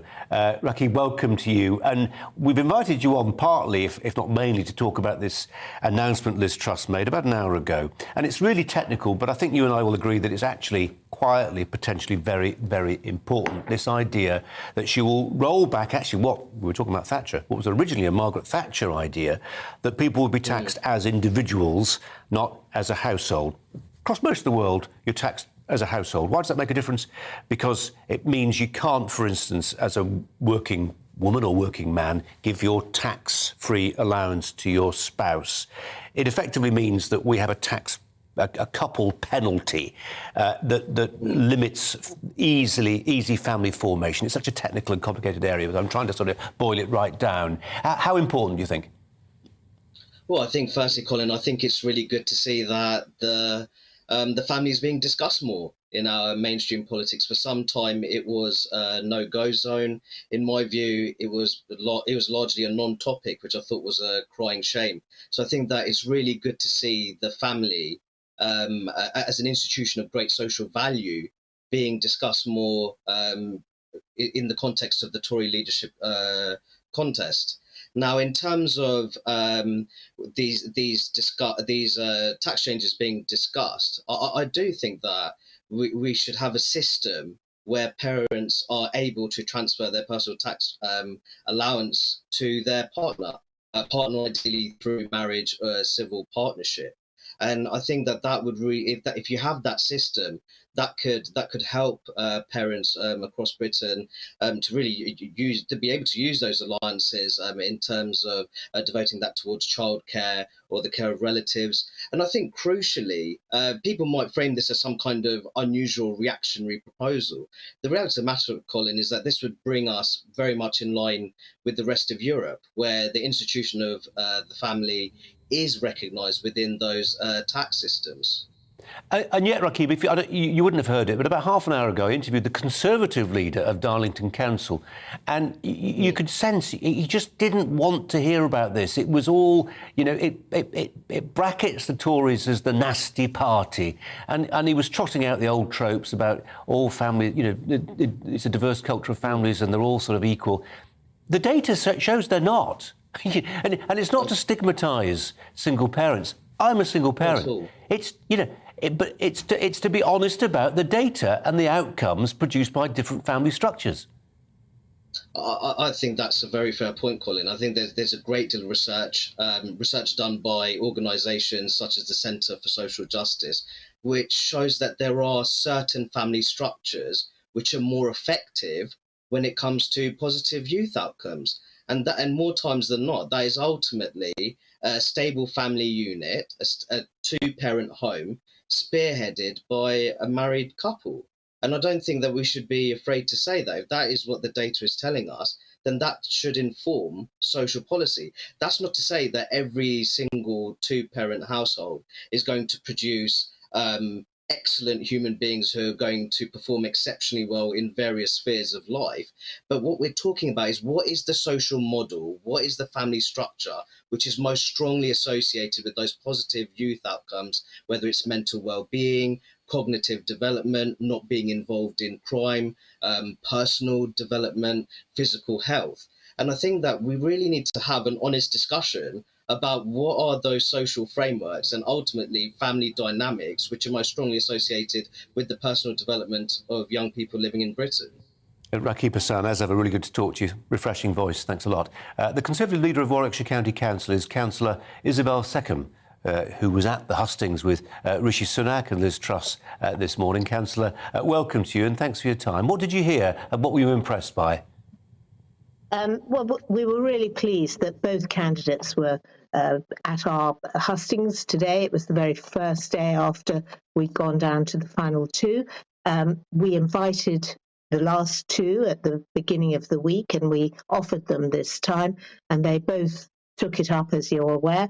And so it was fantastic that they've recognised the value of local government and what we do to help shape communities and get things right and deliver services. Ideologically, do you think there was between the pair? I think the things that strike me are probably what's been emerging around, the difference of whether we go short term on payback or whether we go longer term on payback.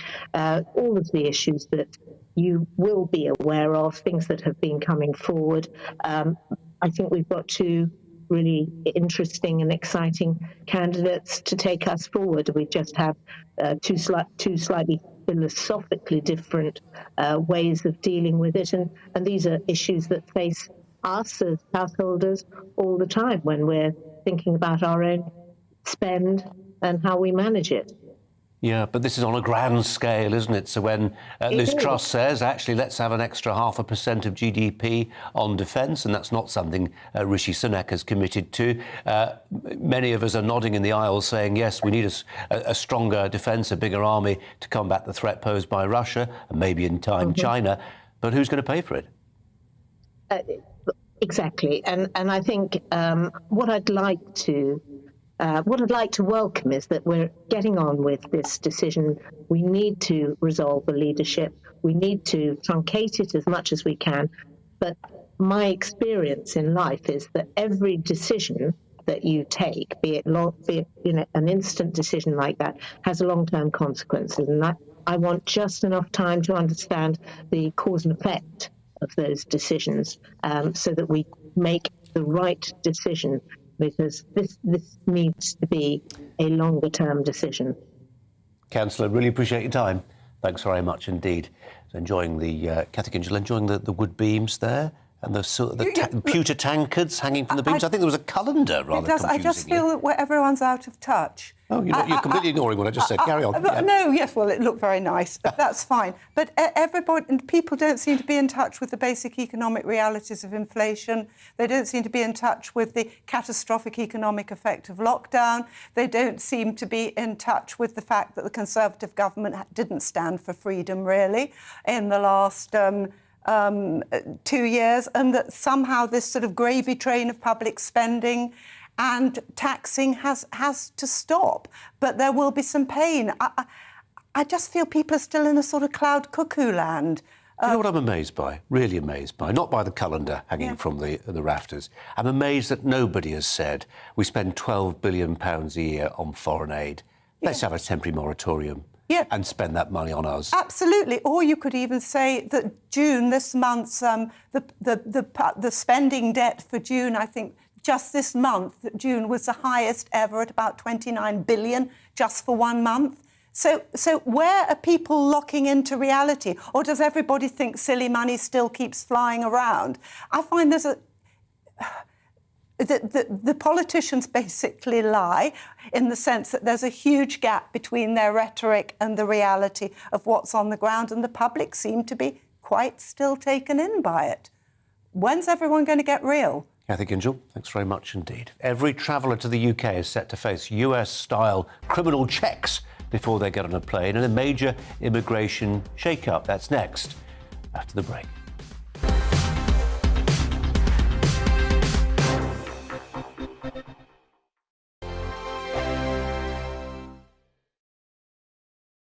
We are GB News. We're right across this great nation.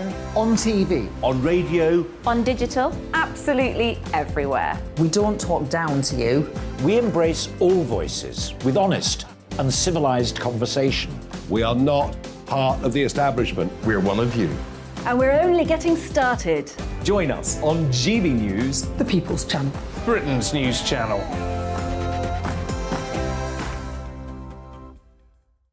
Hi there, it's Stephen and Anne. At breakfast from 6 a.m, you'll always be caught up with everything you need to know, the latest headlines, opinions and debates. We'll bring you the good news and the bad, but most of all, we're here for you. Remember, send in your views and let us know what you would like us to talk about. That's because we're your news channel. And every morning at 6 a.m, it's breakfast on GB News.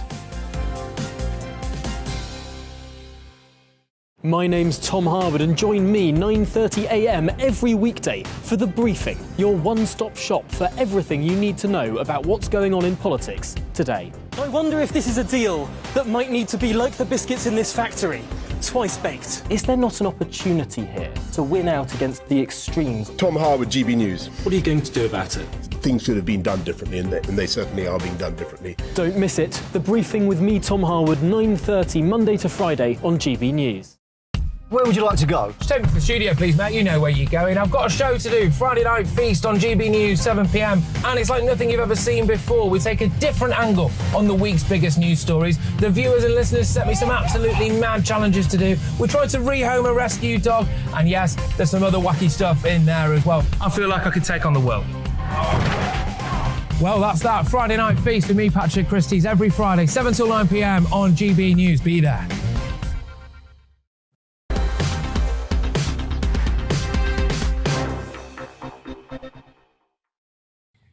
Welcome back. It is 26 minutes past 5. Welcome to you if you're watching on telly, listening on the radio, or getting your news online. And we are still focusing, because you are really interested in it, in the Conservative leadership election.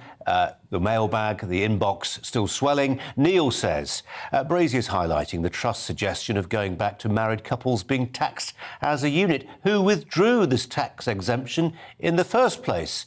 It was George Osborne in 2015. Wasn't he a Conservative Chancellor? The party is now fighting over who is best at removing the problems they created. Marianne says if Sunak wore the same suit as a previous PM like Blair or Cameron, no one would even mention it. Liz Truss wears a similar blouse to Thatcher and it's news headlines. Tom says we all heard Liz Truss say she would borrow, immoral and ill-judged.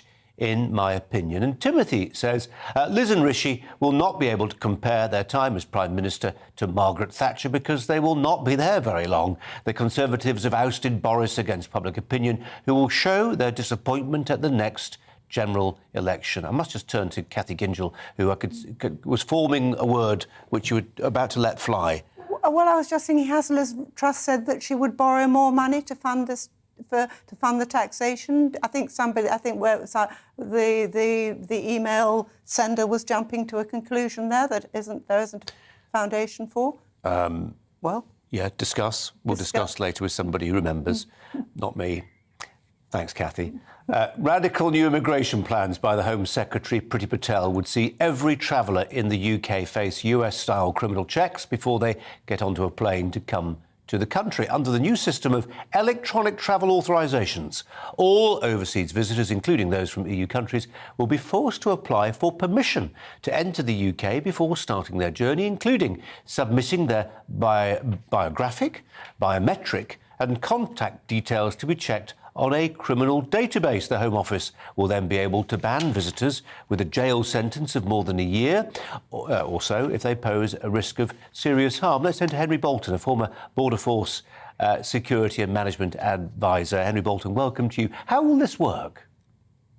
Hi, Colin. Just to correct you, I'm an international border advisor. I've helped numerous governments around the world to deal with various problems such as this, including the US, actually, in a part in developing the system that they've got. But I've not actually ever worked for Border Force, just to correct that. No, understood. Thank you. Yeah, this system is modelled on the US system. It's effective.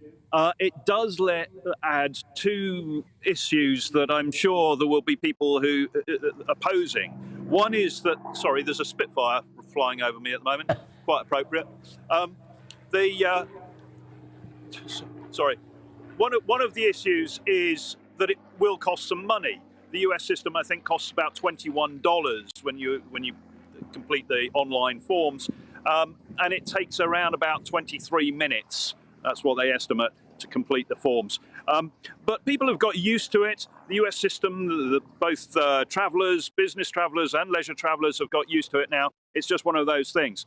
And importantly, it does provide us with a screening ability to prevent criminals and those who would cause the UK harm entering the country. At the moment, for countries that don't have a visa agreement with the UK, there is no such screening in place. So I support this if indeed it is applied sensibly.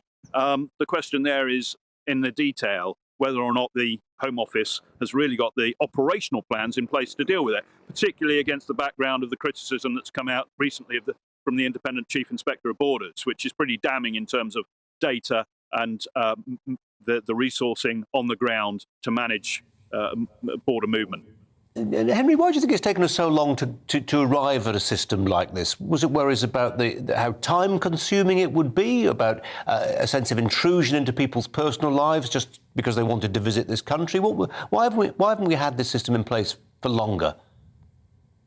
I think the delay has been due to a number of things. First of all, there's a great deal of opposition within, reluctance within the civil service to go down the route of further controls that may be challenged in the courts and create additional political risk for their ministers. So that's problem number one. Problem number two is that the Home Office has actually very, very little capacity to assess what options there are available for securing our borders.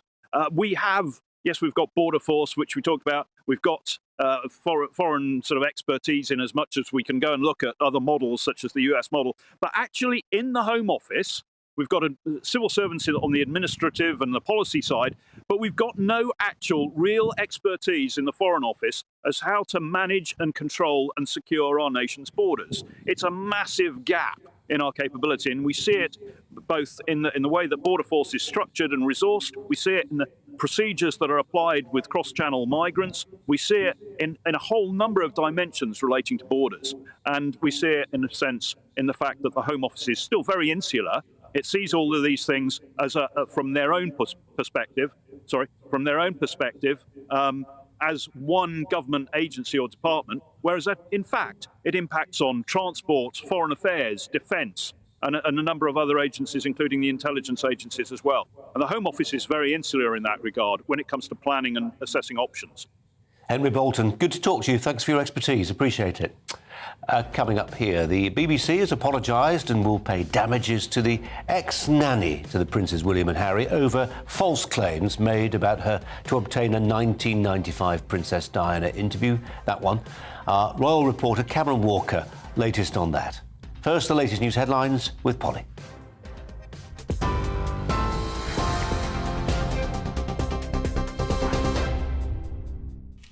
Colin, thank you. My name's Polly Middlehurst and you're watching GB News. The latest headlines. Liz Truss has widened her lead over Rishi Sunak in the race to replace Boris Johnson at number 10. A new poll of Tory members by YouGov put the Foreign Secretary 24 points ahead of the former Chancellor just a day after the pair made it through to the final runoff in the Conservative leadership contest. Speaking this afternoon in Peterborough, Ms Truss said she's confident she would win the next general election.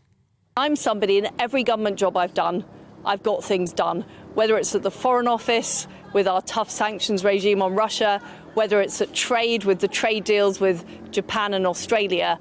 I'm somebody who pushes through, gets things sorted out and gets things done. That's why I want to be Prime Minister. This is a critical time for our country. We need bold action. We are in economic difficulty. The whole world is in economic difficulty. It's not time for business as usual. Meanwhile, Boris Johnson could face a by-election to remain as an MP if an inquiry rules he lied to Parliament over the Partygate scandal. Commons Speaker Sir Lindsay Hoyle has confirmed that if he's suspended from the Commons for more than 10 days, he could face a recall petition. Boris Johnson would be able to stand in any resulting by-election. The US President Joe Biden has tested positive for COVID-19. The White House says he's been experiencing mild symptoms. The president, who's 79 years old, will work in isolation until he tests negative. Reports of crime in England and Wales have reached a 20-year high. Data from the Office for National Statistics shows that 6.3 million offences were recorded in the year to March, with a sharp rise in fraud, rape and violent attacks. The Home Office says the figures are likely to reflect improved crime recording. Those are your headlines. You're up to date on TV, online and on your radio via DAB+, right here on GB News. Colin Brazier's back in just a bit.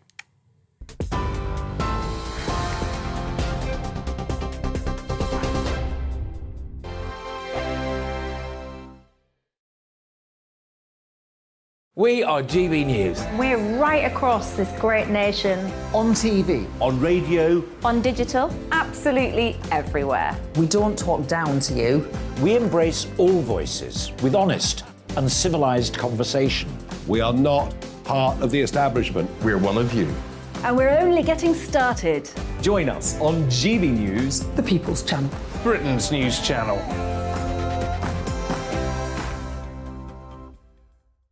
Hi there, it's Stephen and Anne. At breakfast from 6 a.m, you'll always be caught up with everything you need to know, the latest headlines, opinions and debates. We'll bring you the good news and the bad, but most of all, we're here for you. Remember, send in your views and let us know what you would like us to talk about. That's because we're your news channel. And every morning at 6 a.m, it's breakfast on GB News. My name's Tom Harwood and join me 9:30 a.m. every weekday for The Briefing, your one-stop shop for everything you need to know about what's going on in politics today. I wonder if this is a deal that might need to be like the biscuits in this factory, twice baked. Is there not an opportunity here to win out against the extremes? Tom Harwood, GB News. What are you going to do about it? Things should have been done differently, and they certainly are being done differently. Don't miss it. The Briefing with me, Tom Harwood, 9:30 Monday to Friday on GB News. Where would you like to go? Just take me to the studio, please, mate. You know where you're going. I've got a show to do. Friday Night Feast on GB News, 7 p.m. And it's like nothing you've ever seen before. We take a different angle on the week's biggest news stories. The viewers and listeners set me some absolutely mad challenges to do. We tried to rehome a rescue dog. And yes, there's some other wacky stuff in there as well. I feel like I could take on the world. Well, that's that. Friday Night Feast with me, Patrick Christie's, every Friday, 7 till 9 p.m. on GB News. Be there.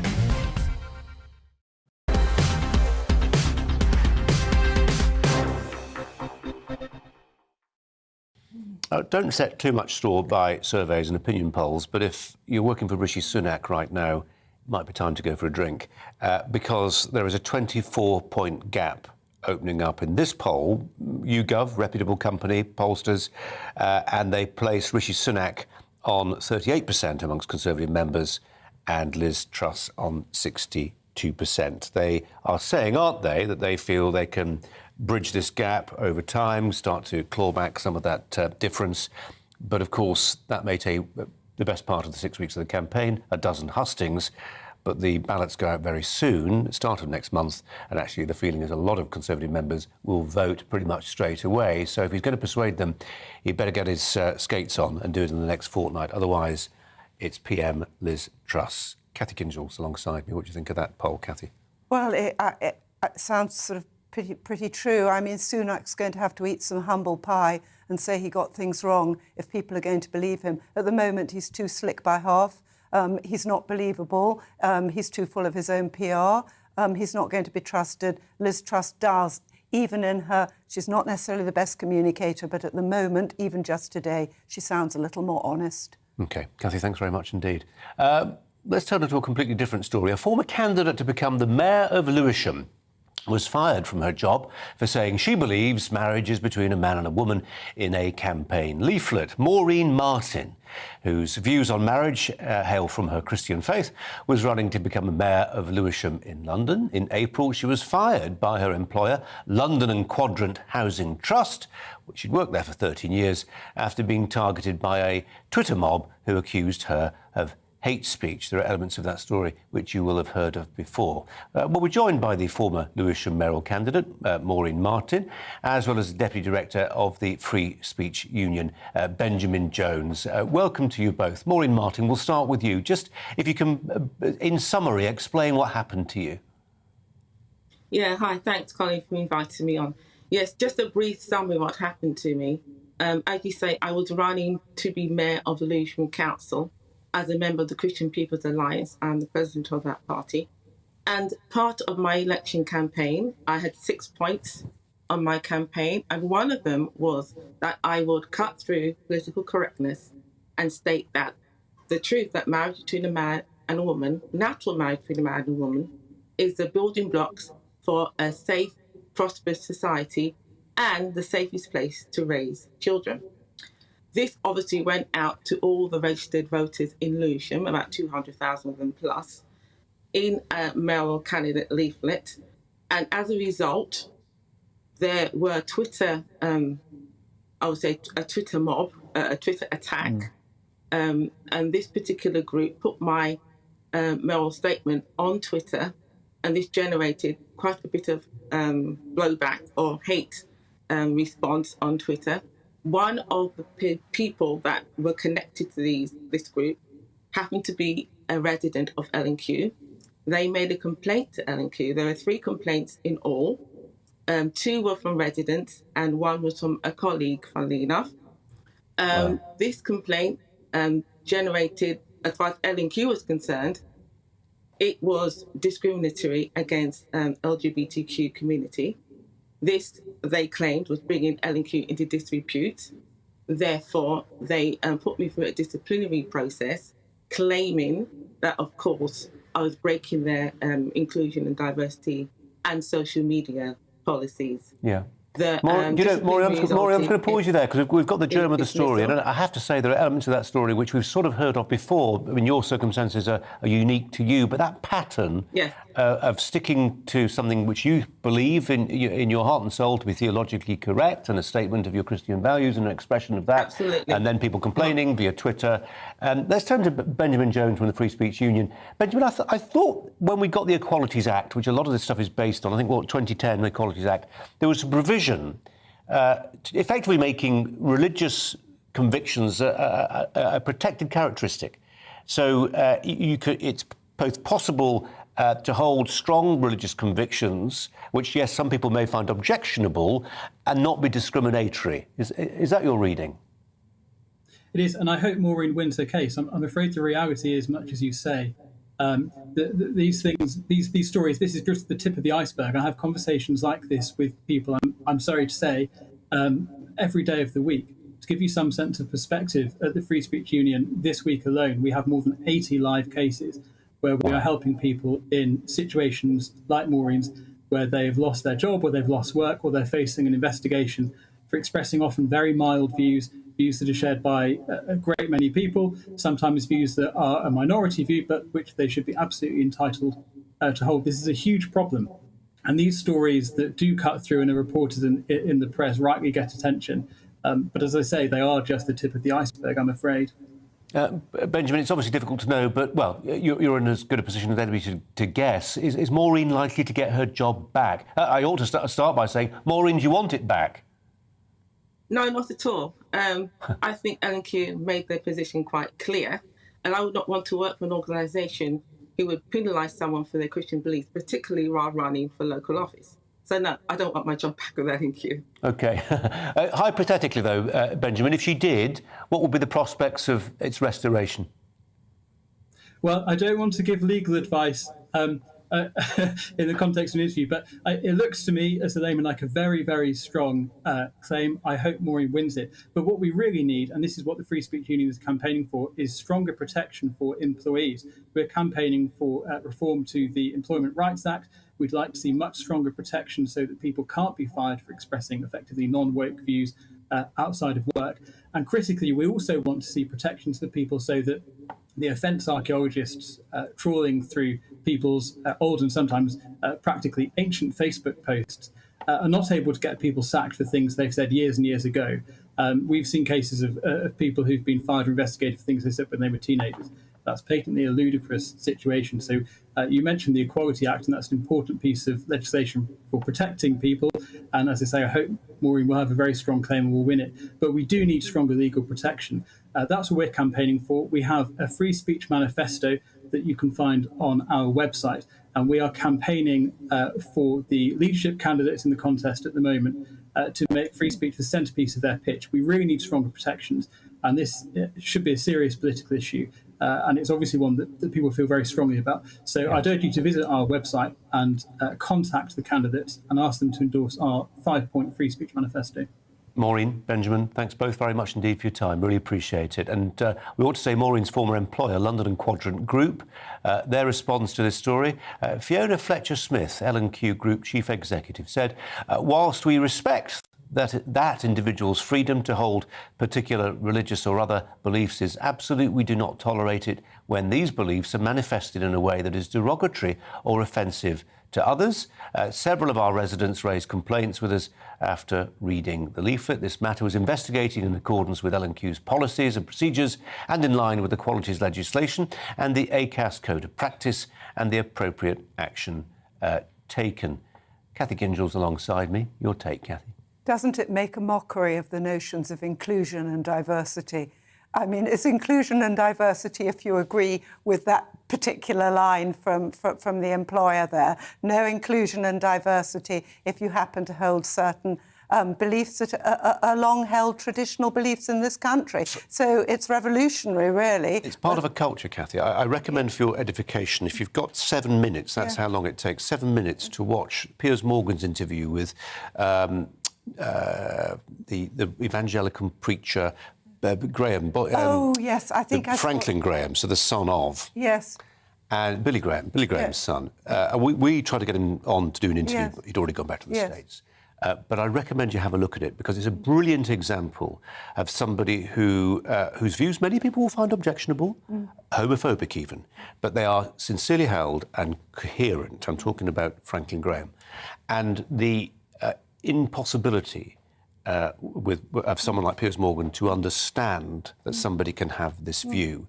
Watch the interview. You'll see what I mean. It's an extraordinary journalistic display of an unwillingness to listen to somebody's sincerely held religious convictions. Absolutely, but she wasn't even demanding that, nor was she derogatory about anybody else. I mean, that is entirely fabricated. That is by their own thought processes that they're triggered and take a defensive action. I mean, in the hierarchy of victims, clearly the Christians fall right at the bottom in the hierarchy. They're the last victim to be considered, and that seems to be their only type of resort. Now, the BBC has agreed to pay substantial damages to the Princes William and Harry's former nanny over false and malicious claims that she had an affair with Prince Charles and terminated a pregnancy. Alexandra Pettifer, known as the nickname Tiggy, was given an apology at the High Court after her solicitor said the false claims made by Panorama's Martin Bashir had caused serious personal consequences. No kidding. The BBC said it was extremely sorry for the serious and prolonged harm caused to Miss Pettifer and her family. Well, our royal reporter Cameron Walker's here.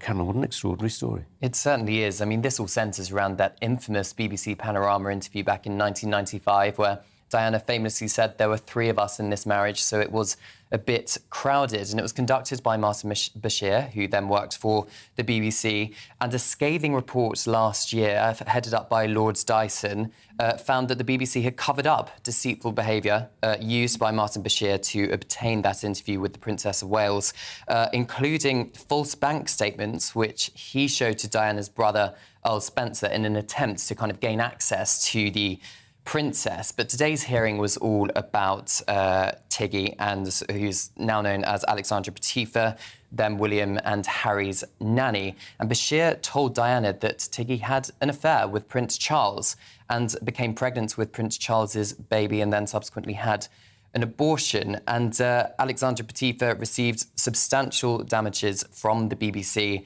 Today, her solicitor said that Miss Pettifer had not known where the false allegations had come from for 25 years. Princess Diana, confronted Tiggy personally about these allegations. Miss Pettifer said in a statement, a very rare statement, I should add, today, that sadly I am just one of many people whose lives have been scarred by the deceitful way in which the BBC Panorama was made and the BBC's subsequent failure to properly investigate the making of the programme. Now, the BBC today has publicly apologised to her. The Director General, Tim Davie, has also apologised to Princes Charles, William and Harry over the false and malicious allegations about her used to obtain that interview. Now, Kensington Palace and a spokesperson for the Duke of Cambridge is not commenting, but last year, if you remember, Colin, when the Dyson reports came out, Prince William did that very rare on-camera statement where he criticised the BBC for its failings and said the interview exasperated Princess Diana's fear, paranoia and isolation, and said that the interview should never be aired again. Well, the BBC reiterated that today and said the BBC will never air that interview again, nor sell the rights for anybody else to air it. And this, of course, is coming just over a month's time until the 25th anniversary of Princess Diana's death in a car crash in Paris. Wow. Yeah, so it is 97. I remember going to Paris to cover it. And just in terms of the numbers, do we have a sum? Do we know how much they've paid? No, we don't have a sum. At the end of the day, it's our money. It's licence fee payers' money that's going to be paying off this error. Yeah, we've been told it's a substantial sum. We do know that it was reported the BBC paid £1.5 million reportedly to a charity of the royal family's choice last year when the Dyson reports came out, but no number figure on how much has been paid to Miss Pettifer. But isn't it extraordinary that there have been no criminal charges?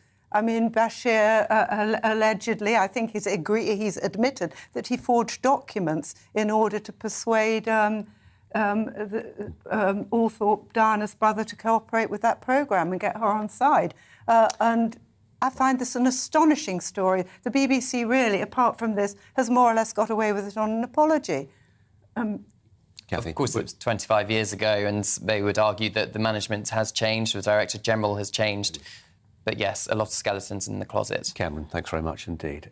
Let's move on to this story. I'm afraid it's a pretty unhappy one. An important one, though. Today, an inquest opened into the death of a 61-year-old British medical secretary who lay dead on the sofa of her London flat for 2.5 years. It's believed Sheila Celioni was found after residents in her apartment complex alerted the authorities to a smell coming from that property in South London. The inquest follows an independent report into how her death could have gone unnoticed for such a length of time.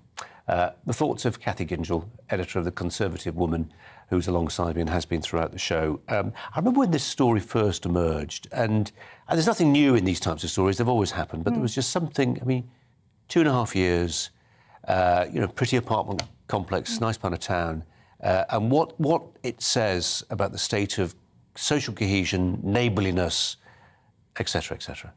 It says a lot about family breakdown and the atomisation of society that's been progressive over the last, 40 years. And I think you were mentioning the number, and you've got a better head for figures than me, of the number of people. There's 8 million people live alone in Britain now. And it's not, you might think, people live alone after they're widowed or after they're divorced, but there are huge numbers of people who, in their middle age, in their middle life, between, 35 or even younger and 65 who live alone. These are absolutely record numbers.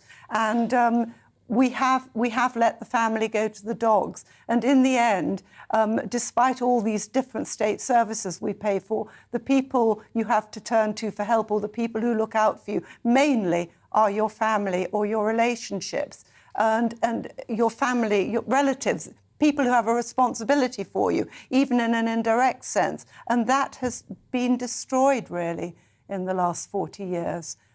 Neighbours and friends are not the same as relations or family. Yeah, there would have been a time you would have pointed to this and said, well, that's a London thing. Big anonymous city, people get lost in it and just disappear.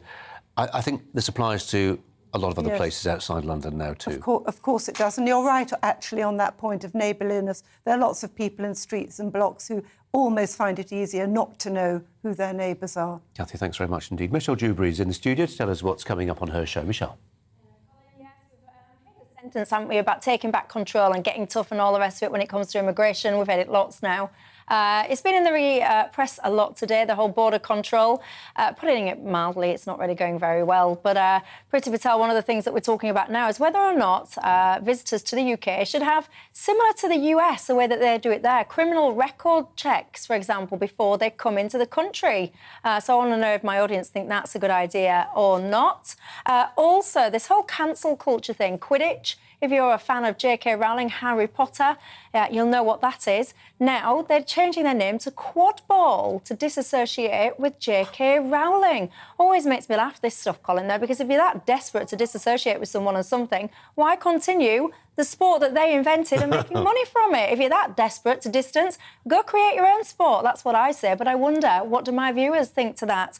And also, I've been desperate to talk about this one, Colin, drugs. If you are a recreational user, 3 strikes, should you lose your passport? Should you lose your driving licence or not? And if I've got time, I probably won't have though, knowing how much I talk. If I've got time, I want to ask, should class be a protected characteristic or not? Nah. Michelle, thanks very much indeed. Fascinating discussions all. If you're just tuning in, 62% to Liz Truss, 38% to Rishi Sunak. Latest poll by YouGov of Conservative Party members. Truss appears to be steaming ahead. The weather is next. Hello, Alex Deakin here with your latest weather updates. Not a huge amount of sunshine today, quite a lot of cloud around. Most places dry, but there will be more showers to come tomorrow. It's not completely dry today, although high pressure is dominating things. These weather fronts are gathering out in the Atlantic and they will change our weather patterns into the weekend. But as I said, for now, it's high pressure. 1 or 2 scattered showers over northwest England, southwest Scotland and northeast Scotland. But for most places, dry for much of the night. Increasingly, though, the cloud thickening across parts of southern England, turning a bit damp and drizzly here. Some of that light rain extending into South Wales and the Midlands by morning time. Quite a warm night across the south. Obviously, not the oppressive warmth of earlier in the week, but still 16, 17 degrees. Cooler conditions, more comfortable conditions across Scotland and Northern Ireland. Quite a lot of cloud again to come tomorrow, but Northern Ireland should see some good spells of sunshine. Outbreaks of mostly light rain for the Midlands, initially pushing into Northern England, but then the potential for some heavy showers to break out across parts of southern England, the Midlands and South Wales. We have a Met Office yellow warning in place for thunderstorms. Hit and miss, not everywhere seeing them. But where they do occur, they could cause some disruption. Temperatures in the south may be into the mid-teens, but for most a fairly cool high teens, low 20s. Still, some of those scattered but intense thunderstorms possible into the evening before they start to fade. The showers elsewhere dying out as well, but notice there's more cloud and rain pushing in. That is going to mix things up. That's those weather fronts we saw earlier, bringing some wet weather to Northern Ireland, western parts of Scotland, and by the end of the day, maybe the west coast of Wales. For many central and eastern areas, though, Saturday still set fair, dry and fine with sunny spells and turning warmer, particularly across the east. Temperatures back into potentially the high 20s in places, and it could be warmer still on Sunday across the southeast, maybe up to 28 to 30 Celsius, but turning wetter with some strong winds further north and west.